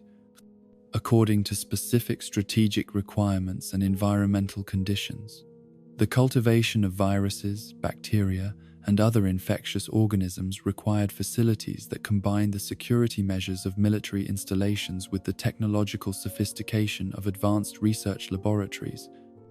staffed by scientists whose expertise in microbiology and genetic engineering enabled them to create biological weapons that exceeded anything developed by governmental programs. The Ebola virus plot that targeted Gotham City represented both a test of the organization's biological warfare capabilities and a direct challenge to Batman's effectiveness as a protector of innocent life. Designed to force the detective to choose between saving individuals and addressing the systemic problems that made such attacks possible. The selection of this particular pathogen was based on its combination of high mortality rates, rapid transmission characteristics, and the psychological terror that its symptoms inspired in both victims and observers, creating conditions that would overwhelm normal emergency response systems while also demonstrating the inadequacy of conventional medical interventions. The deployment strategy that was developed for the Gotham biological attack involved multiple release points throughout the city's infrastructure, including water treatment facilities, public transportation systems, and high-traffic commercial areas where infected individuals could spread the pathogen to maximum numbers of potential victims before symptoms became apparent. The timing of the release was coordinated to coincide with major public events and seasonal patterns that would maximize population density and movement, while minimizing the effectiveness of quarantine measures that authorities might attempt to implement once the outbreak was detected. The countermeasures that were anticipated as part of the planning process included not only the medical and security responses that governmental agencies would deploy, but also the specific interventions that Batman and his allies were likely to attempt based on their known capabilities and past behavioral patterns. The preparation of contingency plans that addressed potential interference by costumed heroes demonstrated the sophisticated intelligence analysis that characterized all League operations, while also revealing the extent to which individual opponents had been studied and their responses predicted. The alliance with Bane that was established during this period represented both a practical collaboration aimed at achieving immediate tactical objectives and an extended evaluation of the masked wrestler's potential as a successor to the Demon's Head's leadership of the global purification mission. The recruitment of someone whose physical capabilities exceeded even the enhanced strength that centuries of Lazarus Pit exposure had provided was motivated by recognition that future operations might require forms of direct confrontation that could not be avoided through stealth and subterfuge alone.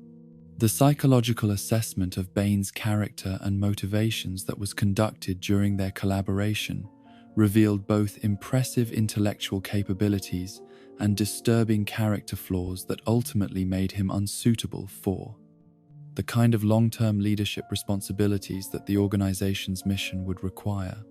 His intelligence and strategic thinking were undeniable assets that could contribute significantly to operational planning and tactical execution.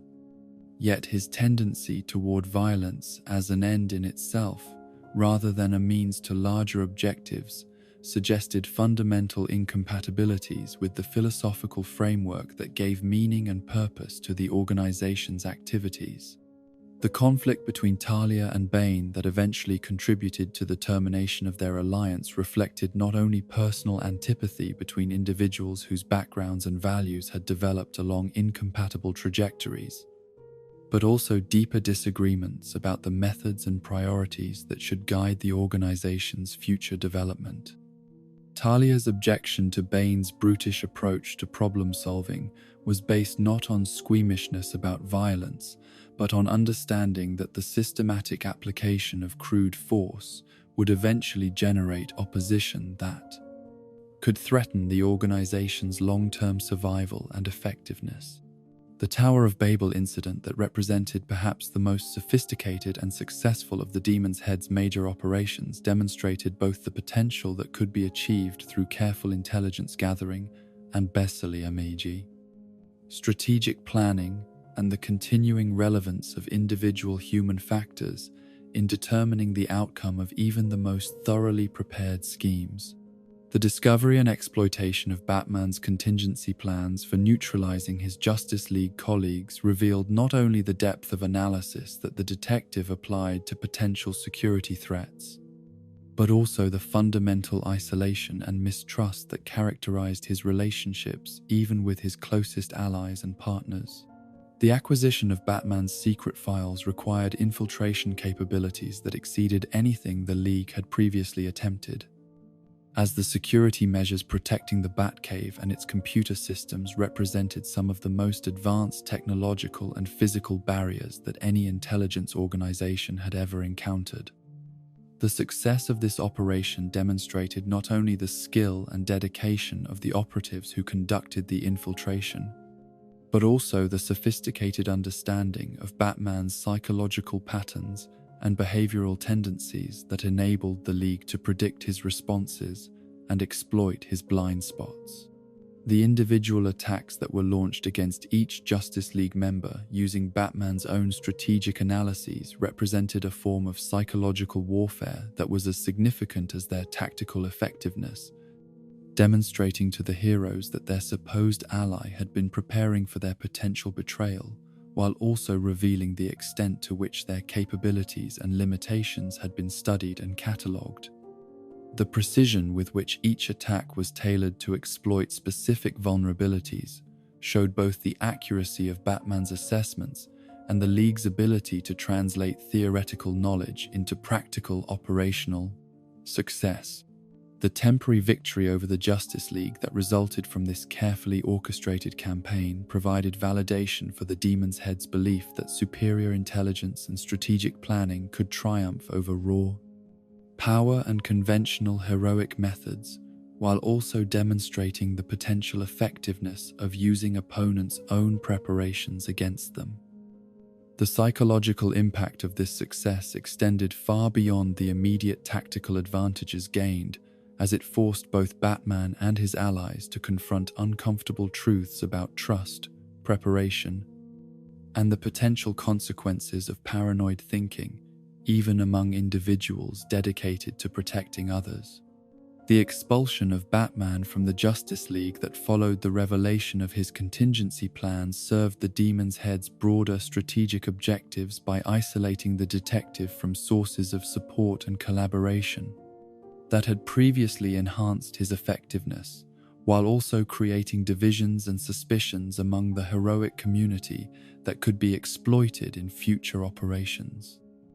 The achievement of this objective through manipulation rather than direct confrontation demonstrated the sophisticated psychological understanding that characterized the most successful League operations. The nuclear warfare scenarios that occupied much of the organization's strategic planning during the latter decades of the 20th century reflected both the unprecedented, destructive potential that human technology had achieved and the opportunities that such capabilities created for achieving rapid and comprehensive population reduction on scales that would have been impossible through conventional methods. The analysis of nuclear arsenals, delivery systems, and command structures that was conducted by League intelligence services provided detailed understanding of how existing weapons could be triggered through third-party intervention, while maintaining plausible deniability for the organization's involvement.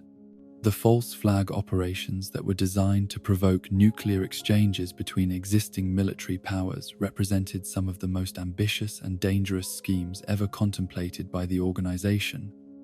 as they involved manipulating governmental decision-making processes and military command systems in ways that could easily spiral beyond any possibility of control or limitation. The potential for such operations to achieve the complete elimination of industrial civilization was balanced against risks of uncontrolled escalation that could result in environmental damage that would persist for centuries and make the planet unsuitable for the kind of renewed natural development that the Demon's Head's vision ultimately required.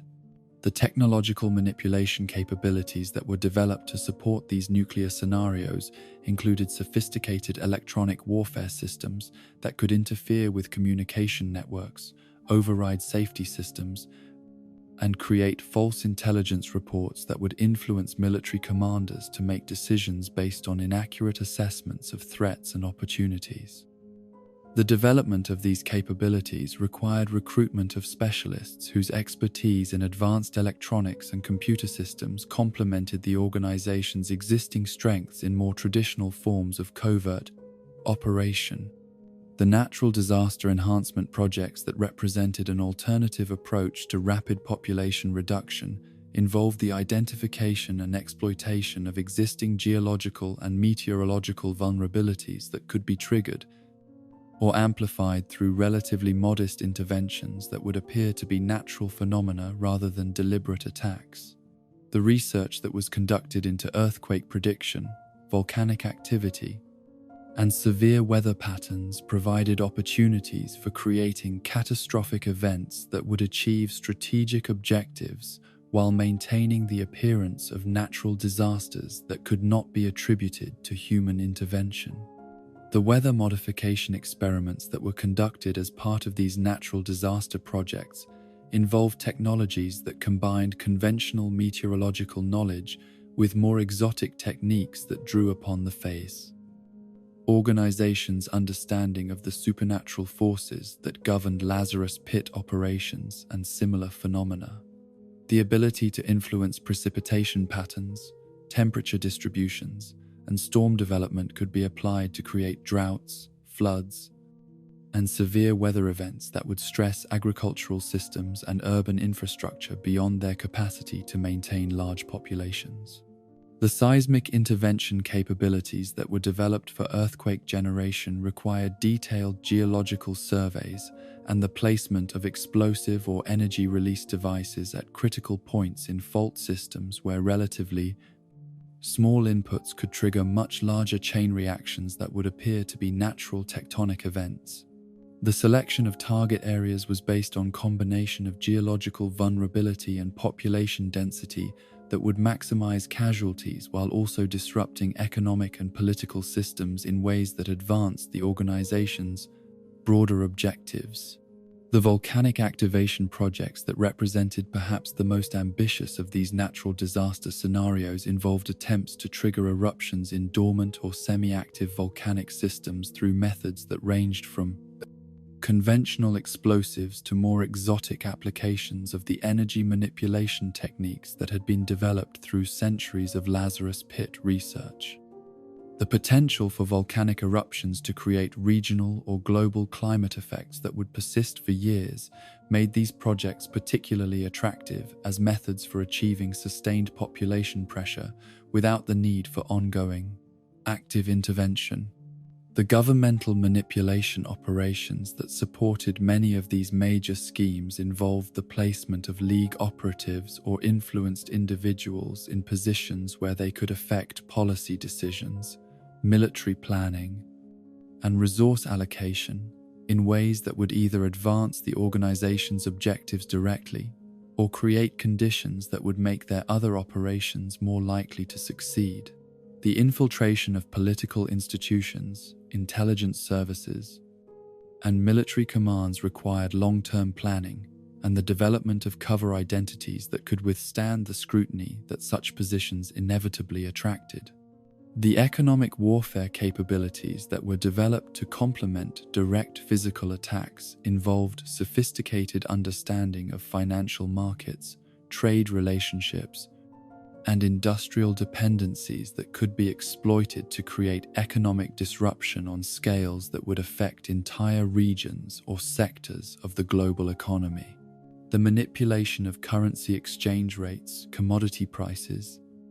and investment flows could be used to create conditions of scarcity and social unrest that would weaken governmental authority while also reducing the resources available for environmental destruction and population expansion.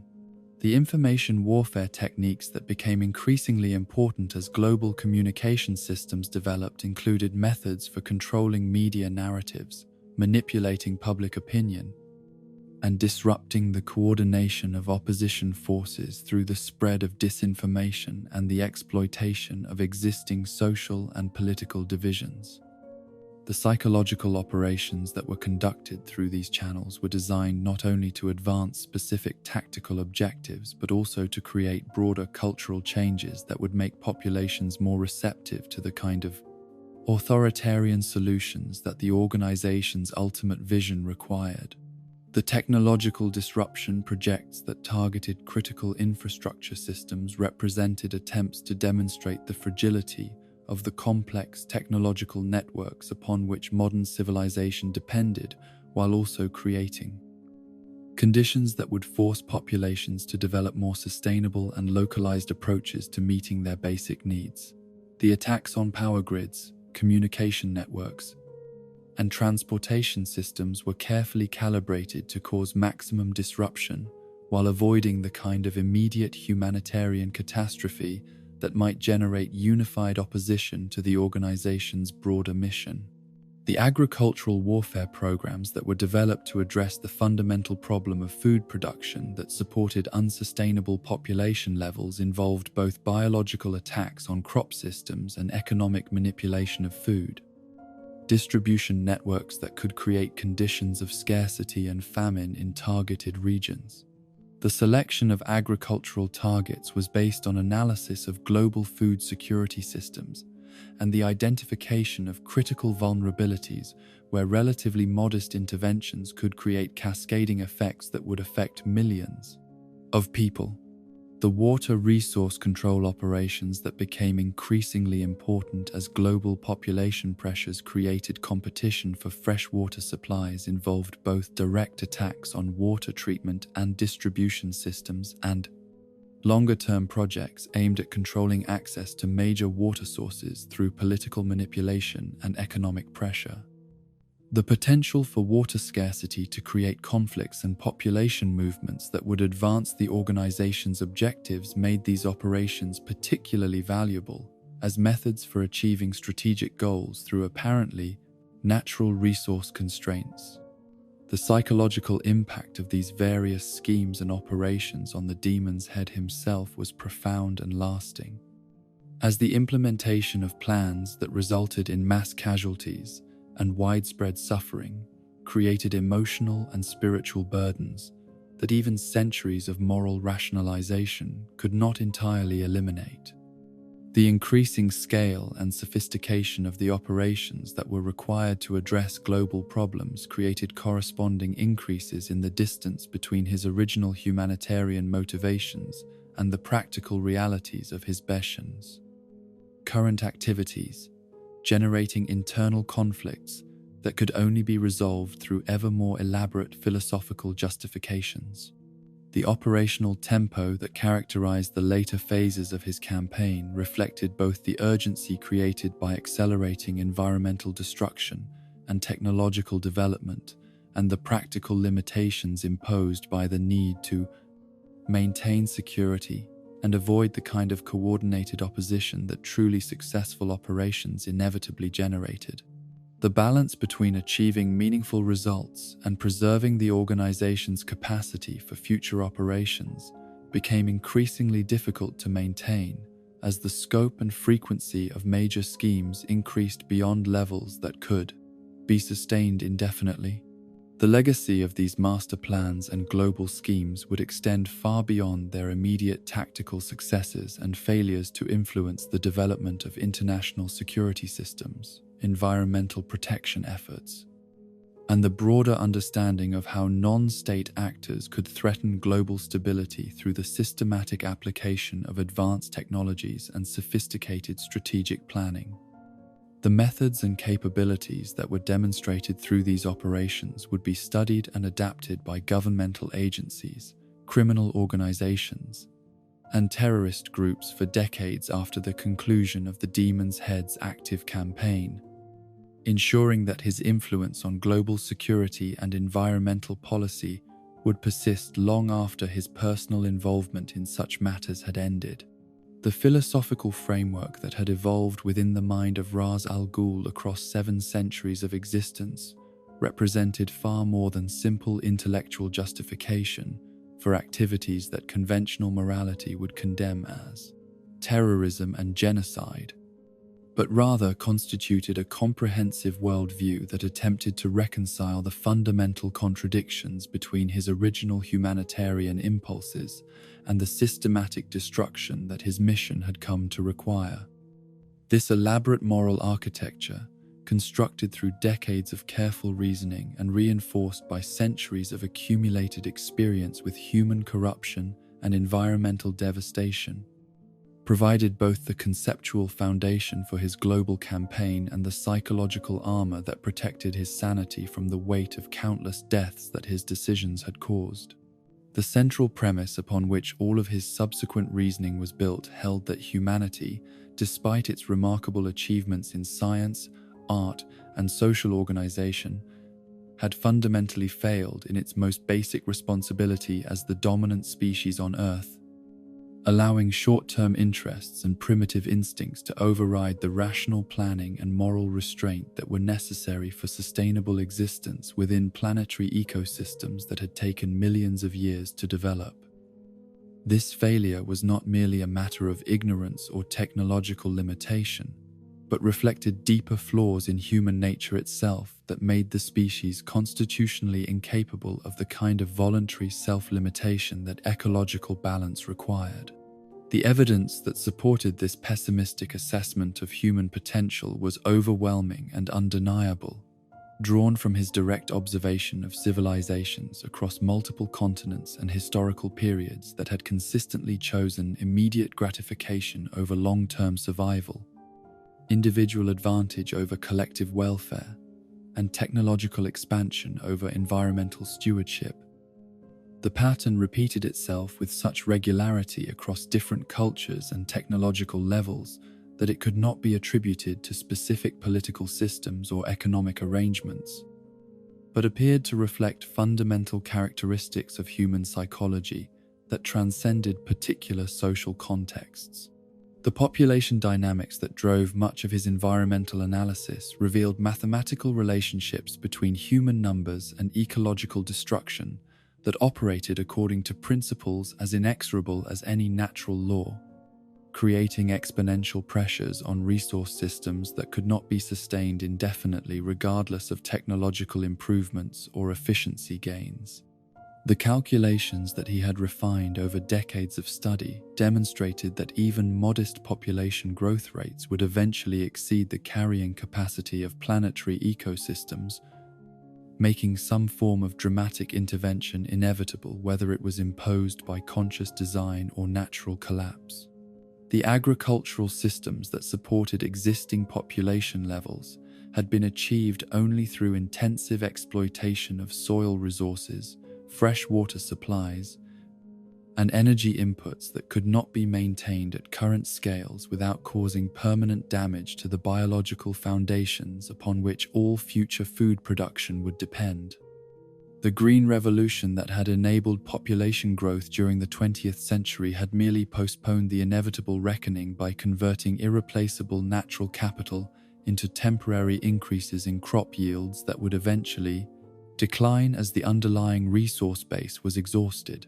The industrial civilization that had emerged during the previous 2 centuries represented both humanity's greatest achievement and its most catastrophic mistake, creating unprecedented material prosperity for some populations, while also generating forms of environmental destruction that exceeded anything in the planet's history, except for the great extinction events that had eliminated entire categories of life in previous geological eras. The toxic waste, atmospheric pollution, and habitat destruction that accompanied industrial development were not unfortunate side effects that could be corrected through better technology, but inevitable consequences of economic systems that measured success through quantitative growth rather than qualitative improvement. The psychological mechanisms that prevented most humans from recognizing or responding appropriately to these environmental threats reflected evolutionary adaptations that had been shaped by small group survival challenges over millions of years of development, creating cognitive biases and emotional patterns that were poorly suited to understanding or addressing problems that operated on global scales and extended across multiple generations. The same mental processes that had enabled human ancestors to survive in dangerous natural environments now prevented their descendants from perceiving dangers that were abstract, distant, or gradual in their development. The political systems that had emerged to coordinate human activities across large populations were fundamentally incapable of implementing the kinds of radical changes that ecological crisis required. As democratic processes inevitably favored policies that provided immediate benefits to existing voters rather than long-term protection for future generations who had no voice in current decision-making. The feedback loops that connected political success to popular approval created incentives for leaders to promise solutions that were both appealing and impossible, while penalizing those who advocated necessary but unpopular measures. The economic arrangements that governed resource allocation and production decisions were based on theoretical frameworks that treated environmental systems as infinite sources of raw materials and unlimited sinks for waste products,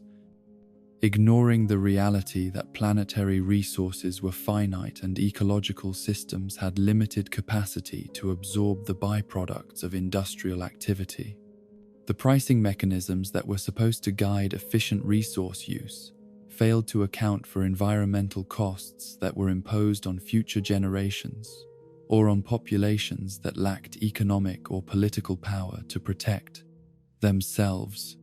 The technological optimism that characterized much contemporary thinking about environmental problems reflected a fundamental misunderstanding of the relationship between human ingenuity and natural limits. Assuming that scientific advancement could indefinitely postpone or eliminate the consequences of ecological overexploitation, without acknowledging that technology itself was a major driver of environmental destruction. The energy requirements, material inputs, and waste outputs associated with advanced technological systems often exceeded the environmental benefits they provided, creating net increases in ecological pressure despite their apparent efficiency improvements. The moral frameworks that shaped individual and collective decision-making about environmental issues were based on humanistic philosophies that prioritized the welfare and preferences of existing human populations over the long-term health of ecological systems that supported all life on Earth. The anthropocentric bias that characterized Western ethical traditions made it difficult for people to accept that human interests might sometimes need to be subordinated to larger environmental considerations that transcended species, boundaries, and temporal limitations. The religious and spiritual traditions that might have provided alternative frameworks for understanding humanity's relationship to the natural world had largely been corrupted by the same anthropocentric assumptions that characterized secular philosophy, treating the earth as a resource that existed primarily to serve human purposes, rather than as a sacred system with intrinsic value that deserved protection and respect. The loss of indigenous wisdom traditions that had maintained sustainable relationships with local ecosystems represented the elimination of knowledge systems that had proven their effectiveness over centuries or millennia of practical palm application. The educational institutions that were responsible for transmitting knowledge and values to successive generations had failed to provide the kind of comprehensive environmental understanding that would be necessary for citizens to make informed decisions about policies that affected ecological systems, instead focusing on specialized technical training that created experts in narrow fields without the broad systemic perspective that environmental problems required. The fragmentation of knowledge into academic disciplines made it difficult for students to understand the interconnections between human activities and natural processes that were essential for addressing complex environmental challenges. The communication systems that shaped public understanding of environmental issues were dominated by commercial interests that had strong incentives to minimize awareness of problems that might reduce consumption or support for policies that benefited existing economic arrangements. The media organizations that provided most people with information about environmental topics were constrained by advertising revenues and audience preferences that favored simple, optimistic messages over complex, disturbing analyses that might require significant changes in lifestyle or political priorities. The international cooperation that would be necessary for addressing global environmental problems was prevented by nationalistic rivalries and economic competition that made countries unwilling to accept limitations on their own development in order to protect shared resources or global environmental systems. The tragedy of the commons that characterized global environmental challenges meant that rational individual actors would continue to exploit shared resources even when they understood that collective restraint was necessary for everyone's long-term welfare. The psychological comfort that most people derived from believing that environmental problems could be solved through voluntary individual actions and technological improvements reflected a form of denial that prevented recognition of the scale and urgency of the changes that would actually be required to prevent ecological collapse. The focus on recycling, energy conservation, and other modest behavioral modifications served as psychological substitutes for the kind of fundamental restructuring of economic and political systems that environmental crisis actually demanded. The timescales over which environmental problems developed and would need to be addressed exceeded the planning horizons of most human institutions and the attention spans of most individual decision-makers, creating systematic biases towards solutions that provided immediate results even when they were inadequate for addressing underlying causes or preventing future crises. The inability of democratic political systems to maintain consistent policies across multiple electoral cycles made long-term environmental planning extremely difficult, even when there was theoretical agreement about the need for sustained action. The vested interests that benefited from existing patterns of resource exploitation had accumulated enough economic and political power to resist most attempts at meaningful environmental reform, using their influence to shape public policy in ways that protected their short-term profits, even when this conflicted with long-term environmental sustainability. The revolving door between regulatory agencies and the industries they were supposed to regulate created systematic conflicts of interest that prevented effective environmental protection, even when appropriate laws and policies existed on paper. The psychological distance that most people felt from environmental problems that seemed abstract, gradual, or geographically remote made it difficult to generate the kind of emotional urgency that would be necessary for supporting radical changes in lifestyle or political arrangements. The human tendency to focus on immediate, concrete threats while ignoring distant, probabilistic risks meant that environmental concerns would always be subordinated to more pressing daily concerns, unless ecological collapse created immediate crises that could no longer be ignored. The seductive logic of Ra's al Ghul's proposed solution to these seemingly intractable problems lay in its promise to cut through the complexity, political obstacles, and psychological barriers that prevented conventional approaches from achieving meaningful results, offering instead a direct method for reducing human population and industrial activity to levels that could be sustained within planetary ecological limits. The appeal of this approach was enhanced by its apparent moral clarity, as it promised to eliminate the corruption, selfishness, and short-sightedness that characterized existing human institutions while preserving the natural world for future generations who would presumably learn from the failures of their predecessors. The utilitarian calculations that supported the mass elimination of human populations were based on the premise that the temporary suffering caused by rapid population reduction would be far less than the prolonged agony that would result from gradual ecological collapse, environmental warfare, and the slow extinction of both human civilization and natural ecosystems that current trends made inevitable. The mathematical models that quantified these trade-offs suggested that billions of deaths in the present could prevent even greater suffering in the future, while also preserving the possibility of eventual recovery and renewal. The ecological restoration that would follow successful population reduction was envisioned as a return to the kind of balanced relationship between human communities and natural systems that had existed before the development of fell. Agriculture and industrial technology created the exponential growth patterns that had led to current environmental crises. The survivors of the purification process would presumably have learned from the mistakes of previous generations and would be guided by environmental wisdom that would prevent the repetition of destructive patterns.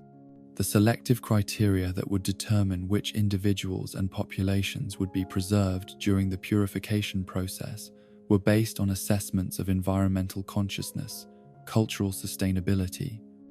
and genetic fitness that would ensure the survivors possessed the knowledge, values, and capabilities necessary for maintaining ecological balance in the post-purification world. The elimination of populations that had been most responsible for environmental destruction would remove the cultural and genetic factors that had contributed to humanity's ecological failures. The technological regression that would accompany population reduction was viewed not as a loss of human achievement, but as a necessary correction that would eliminate the industrial capabilities that had enabled unsustainable resource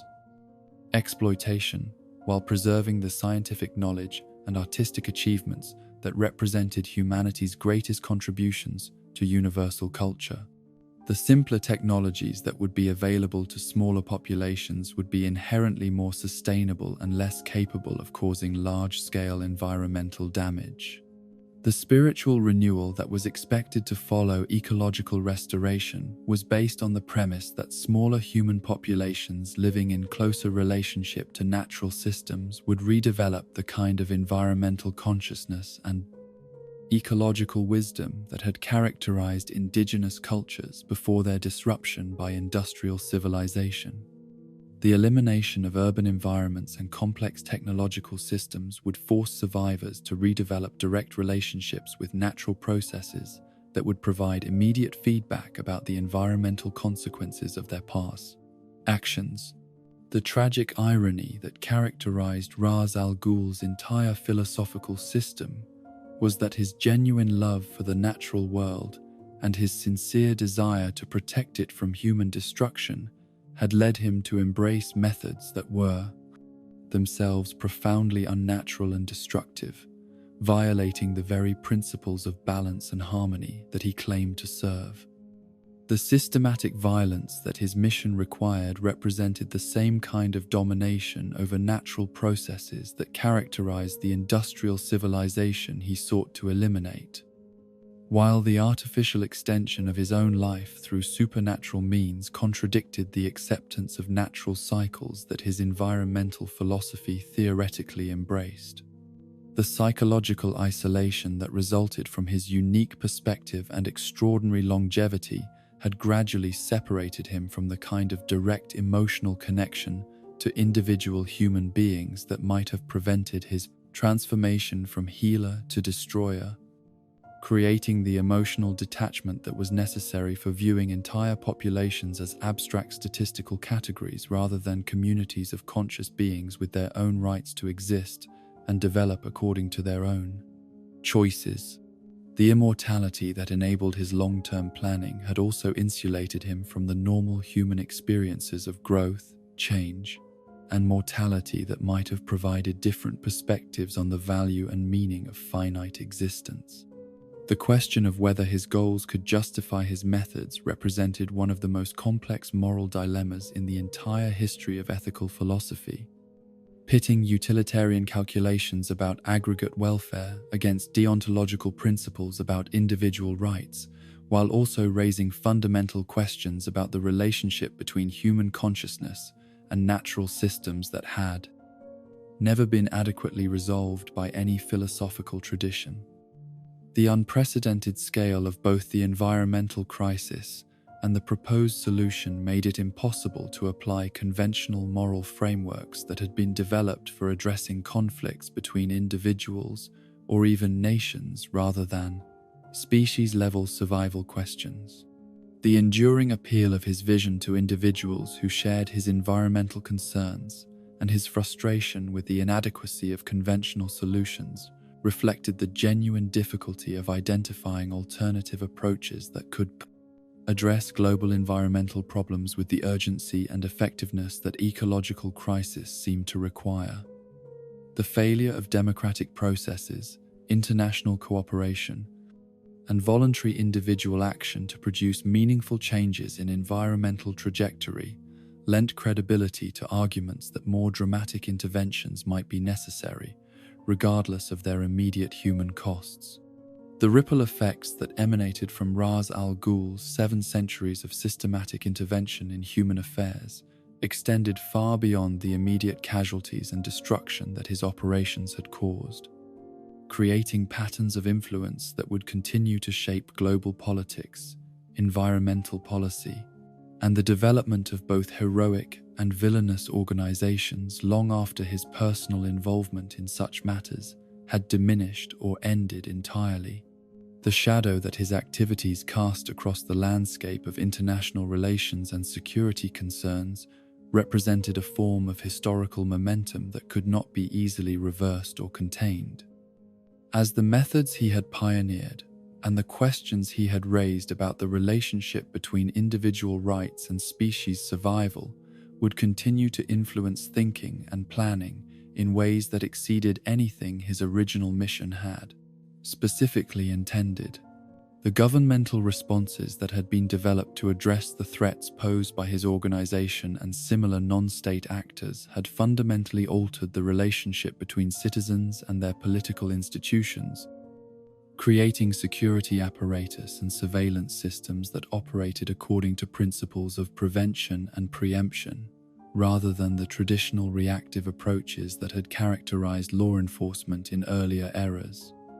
The intelligence networks that had been established to monitor environmental terrorism and population reduction schemes had evolved into comprehensive monitoring systems that affected the privacy and civil liberties of entire populations, as authorities struggled to identify potential threats among individuals whose environmental concerns might serve as gateways to more radical ideologies. The international cooperation that had been forced into existence by the need to coordinate responses to global-scale terrorist operations had created new forms of diplomatic and military alliance that transcended traditional national boundaries, while also generating new categories of conflict as different governments pursued incompatible approaches to security challenges that required unprecedented levels of trust and resource sharing. The treaties and agreements that had been negotiated to address environmental terrorism had established precedents for international intervention in domestic affairs that would influence responses to other transnational challenges for decades to come.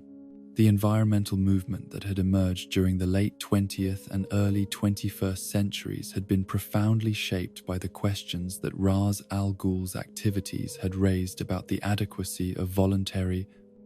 approaches to ecological problems and the moral legitimacy of coercive measures that might be necessary to prevent environmental collapse.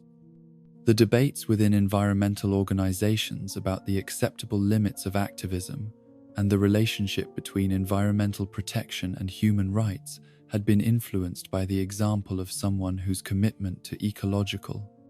principles had led him to embrace methods that most environmentalists found morally unacceptable yet intellectually challenging to refute. The scientific research that had been conducted into population dynamics, resource consumption, and ecological carrying capacity had received unprecedented funding and attention as governments and international organizations sought to understand the factual foundations that underlay arguments about the necessity of population reduction, and industrial limitation. The mathematical models and projection techniques that had been developed through this research had provided more sophisticated understanding of environmental trends while also revealing the complexity of relationships between human activities and ecological systems that made simple prescriptions for remedial action difficult to formulate or implement.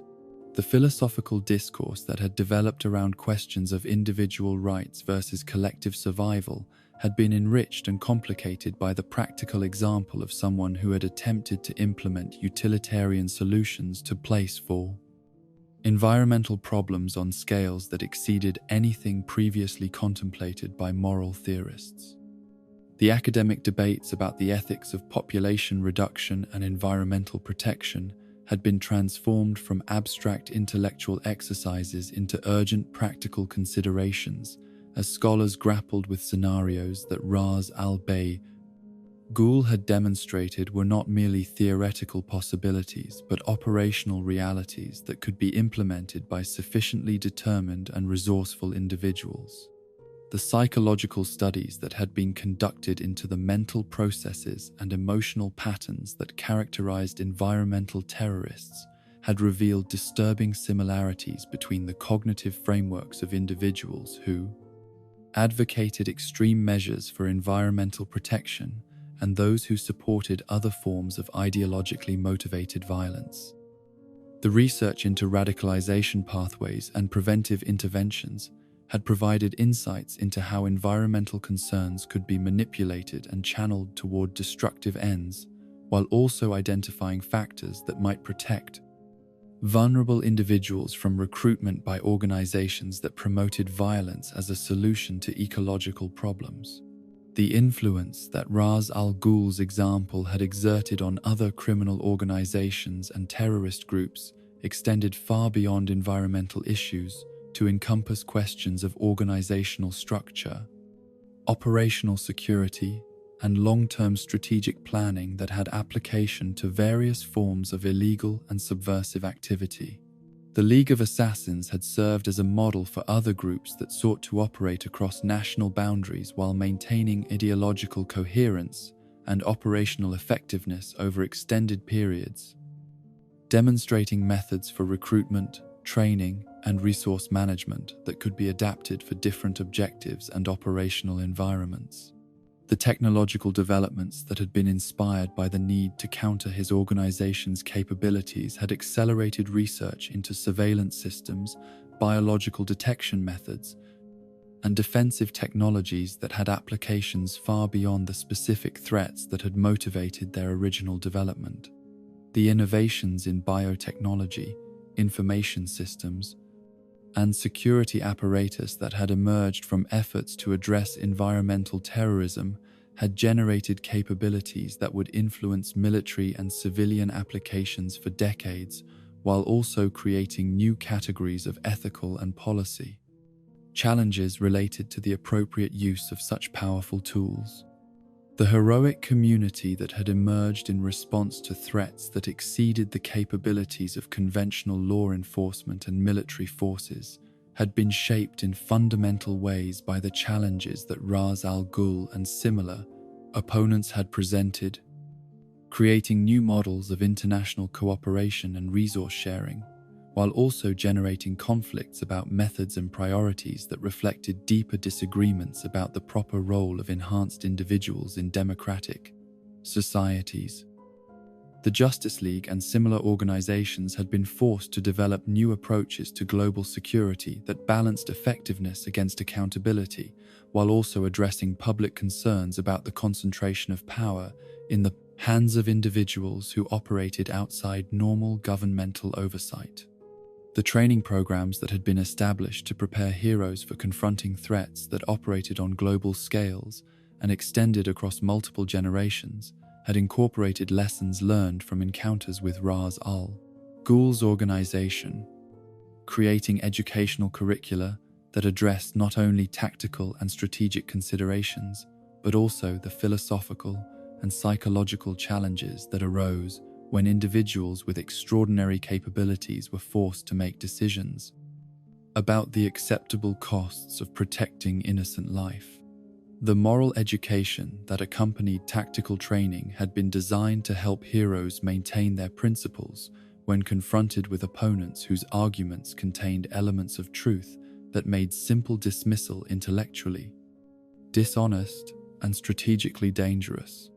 The intelligence analysis capabilities that had been developed to understand and predict the behavior of adversaries who thought in terms of centuries rather than years had created new disciplines within the security and academic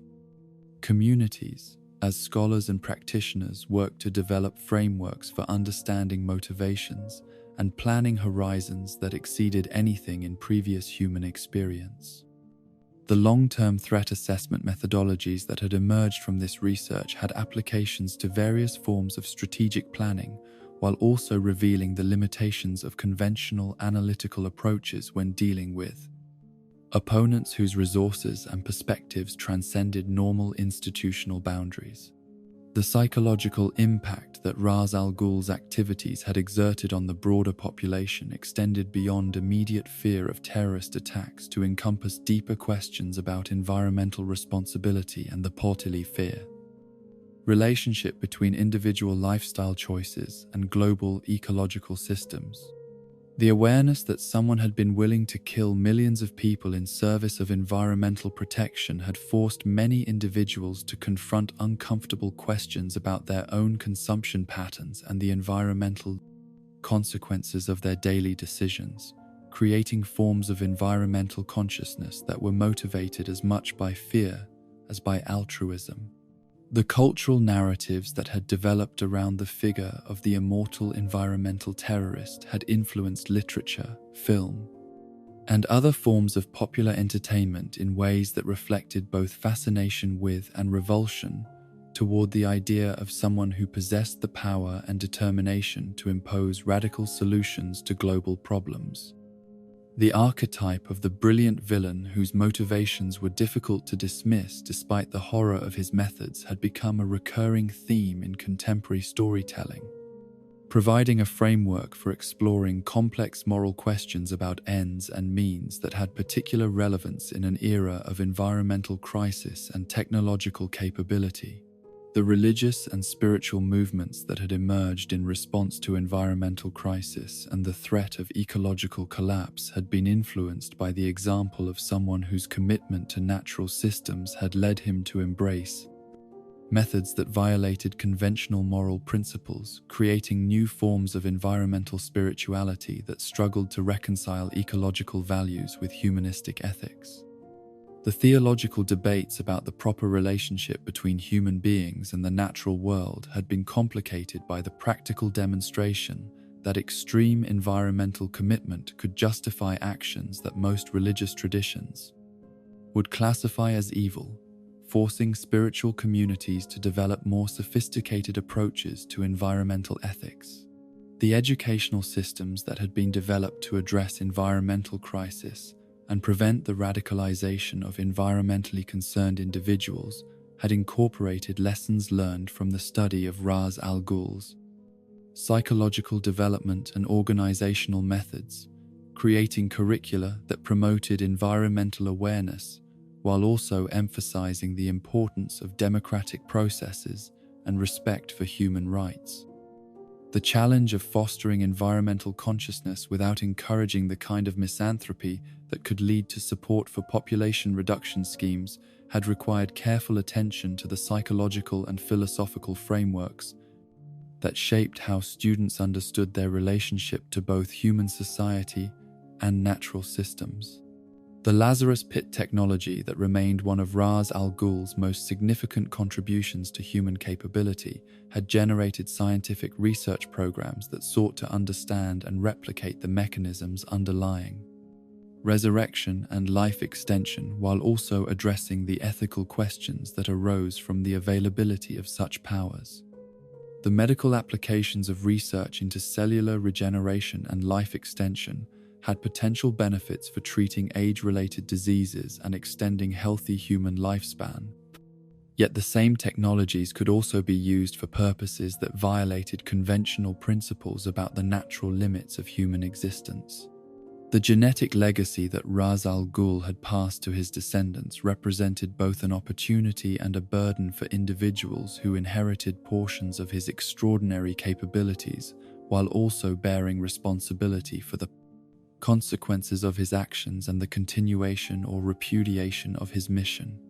The complex relationships between family loyalty and moral principles that characterized his interactions with his daughters and grandson had provided case studies in the challenges faced by individuals who inherited power and responsibility from previous generations whose values and methods had become problematic or obsolete. The Al Ghul bloodline that continued through Talia and her son Damian Wayne represented the most direct form of his ongoing influence on world events, as these individuals possessed both the capabilities and the knowledge that could enable them to continue his mission while also having the potential to redirect his legacy toward more constructive purposes. The question of whether inherited power carried with it inherited obligations to particular missions or methods had become a central theme in the ongoing development of characters whose genetic and cultural heritage connected them to both heroic and villainous traditions. Damian Wayne's unique position as the son of both Batman and Talia al Ghul had created unprecedented opportunities for the synthesis of opposing philosophical approaches to justice and social change, as his upbringing had exposed him to both his father's commitment to individual rights and his grandfather's vision of systemic transformation. The internal conflicts that resulted from this dual heritage had provided insights into the challenges faced by individuals who inherited competing value systems, while also demonstrating the potential for new approaches that might for heritage transcend the limitations of previous generations. The Wayne family legacy that had been altered by the introduction of Ghul genetics and training had created new possibilities for addressing the kinds of global problems that had motivated Ra's al Ghul's original mission, while maintaining the ethical principles that had guided Batman's heroic career. The combination of Wayne resources and determination with Al Ghul knowledge and capabilities had potential applications that extended far beyond traditional crime fighting to encompass environmental protection and social reform on scales that neither parent could have achieved independently. The Batman legacy itself had been permanently altered by the decades of conflict with Ra's al Ghul, as the detective's methods and understanding had been shaped by the need to confront an opponent whose intelligence matched his own, while whose resources and planning horizons exceeded anything available to conventional heroes. The strategic thinking and global perspective that had been developed through these encounters had influenced Batman's approach to other threats, while also affecting his relationships with allies and his understanding of the proper role of enhanced individuals in addressing systemic social problems. The detective methods that had been refined through the necessity of matching wits with an opponent who thought in terms of centuries and operated through networks that spanned continents had applications that extended far beyond the specific challenge posed by the League of Assassins, creating investigative techniques and analytical frameworks that could be applied to other forms of complex criminal enterprise and international conspiracy. The intelligence gathering and pattern analysis capabilities that had been developed for understanding Ra's al Ghul's activities had become standard tools for addressing threats that operated across multiple jurisdictions and extended over long time periods.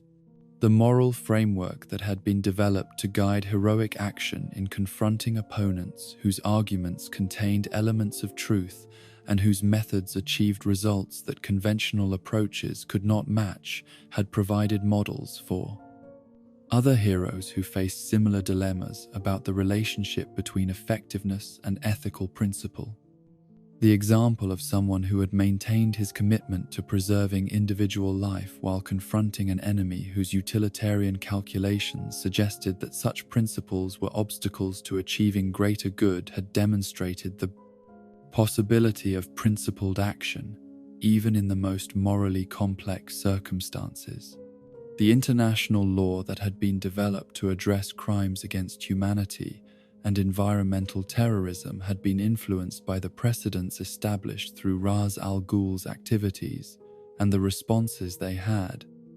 generated, creating new categories of legal responsibility and enforcement mechanisms, while also raising questions about the proper balance between individual rights and collective security. The treaties and agreements that had been negotiated to address global environmental threats had incorporated lessons learned from dealing with non-state actors who possessed capabilities that exceeded those of most national governments. The environmental policy that had emerged from the urgent need to address climate change and ecological destruction had been shaped by awareness that failure to achieve voluntary cooperation might eventually lead to the kind of coercive interventions that Ra's al Ghul had advocated and partially implemented. The international agreements and domestic policies that had been developed to address environmental challenges had been influenced by recognition that inadequate action might eventually create conditions that would make more extreme measures appear justified or inevitable to future generations who inherited degraded environmental systems.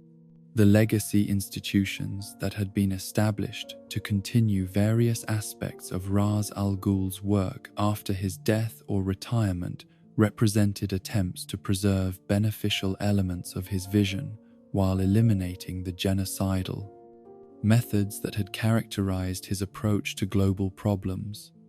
The research foundations and environmental organizations that had been created with resources derived from his vast accumulated wealth had potential to contribute significantly to understanding and addressing ecological challenges through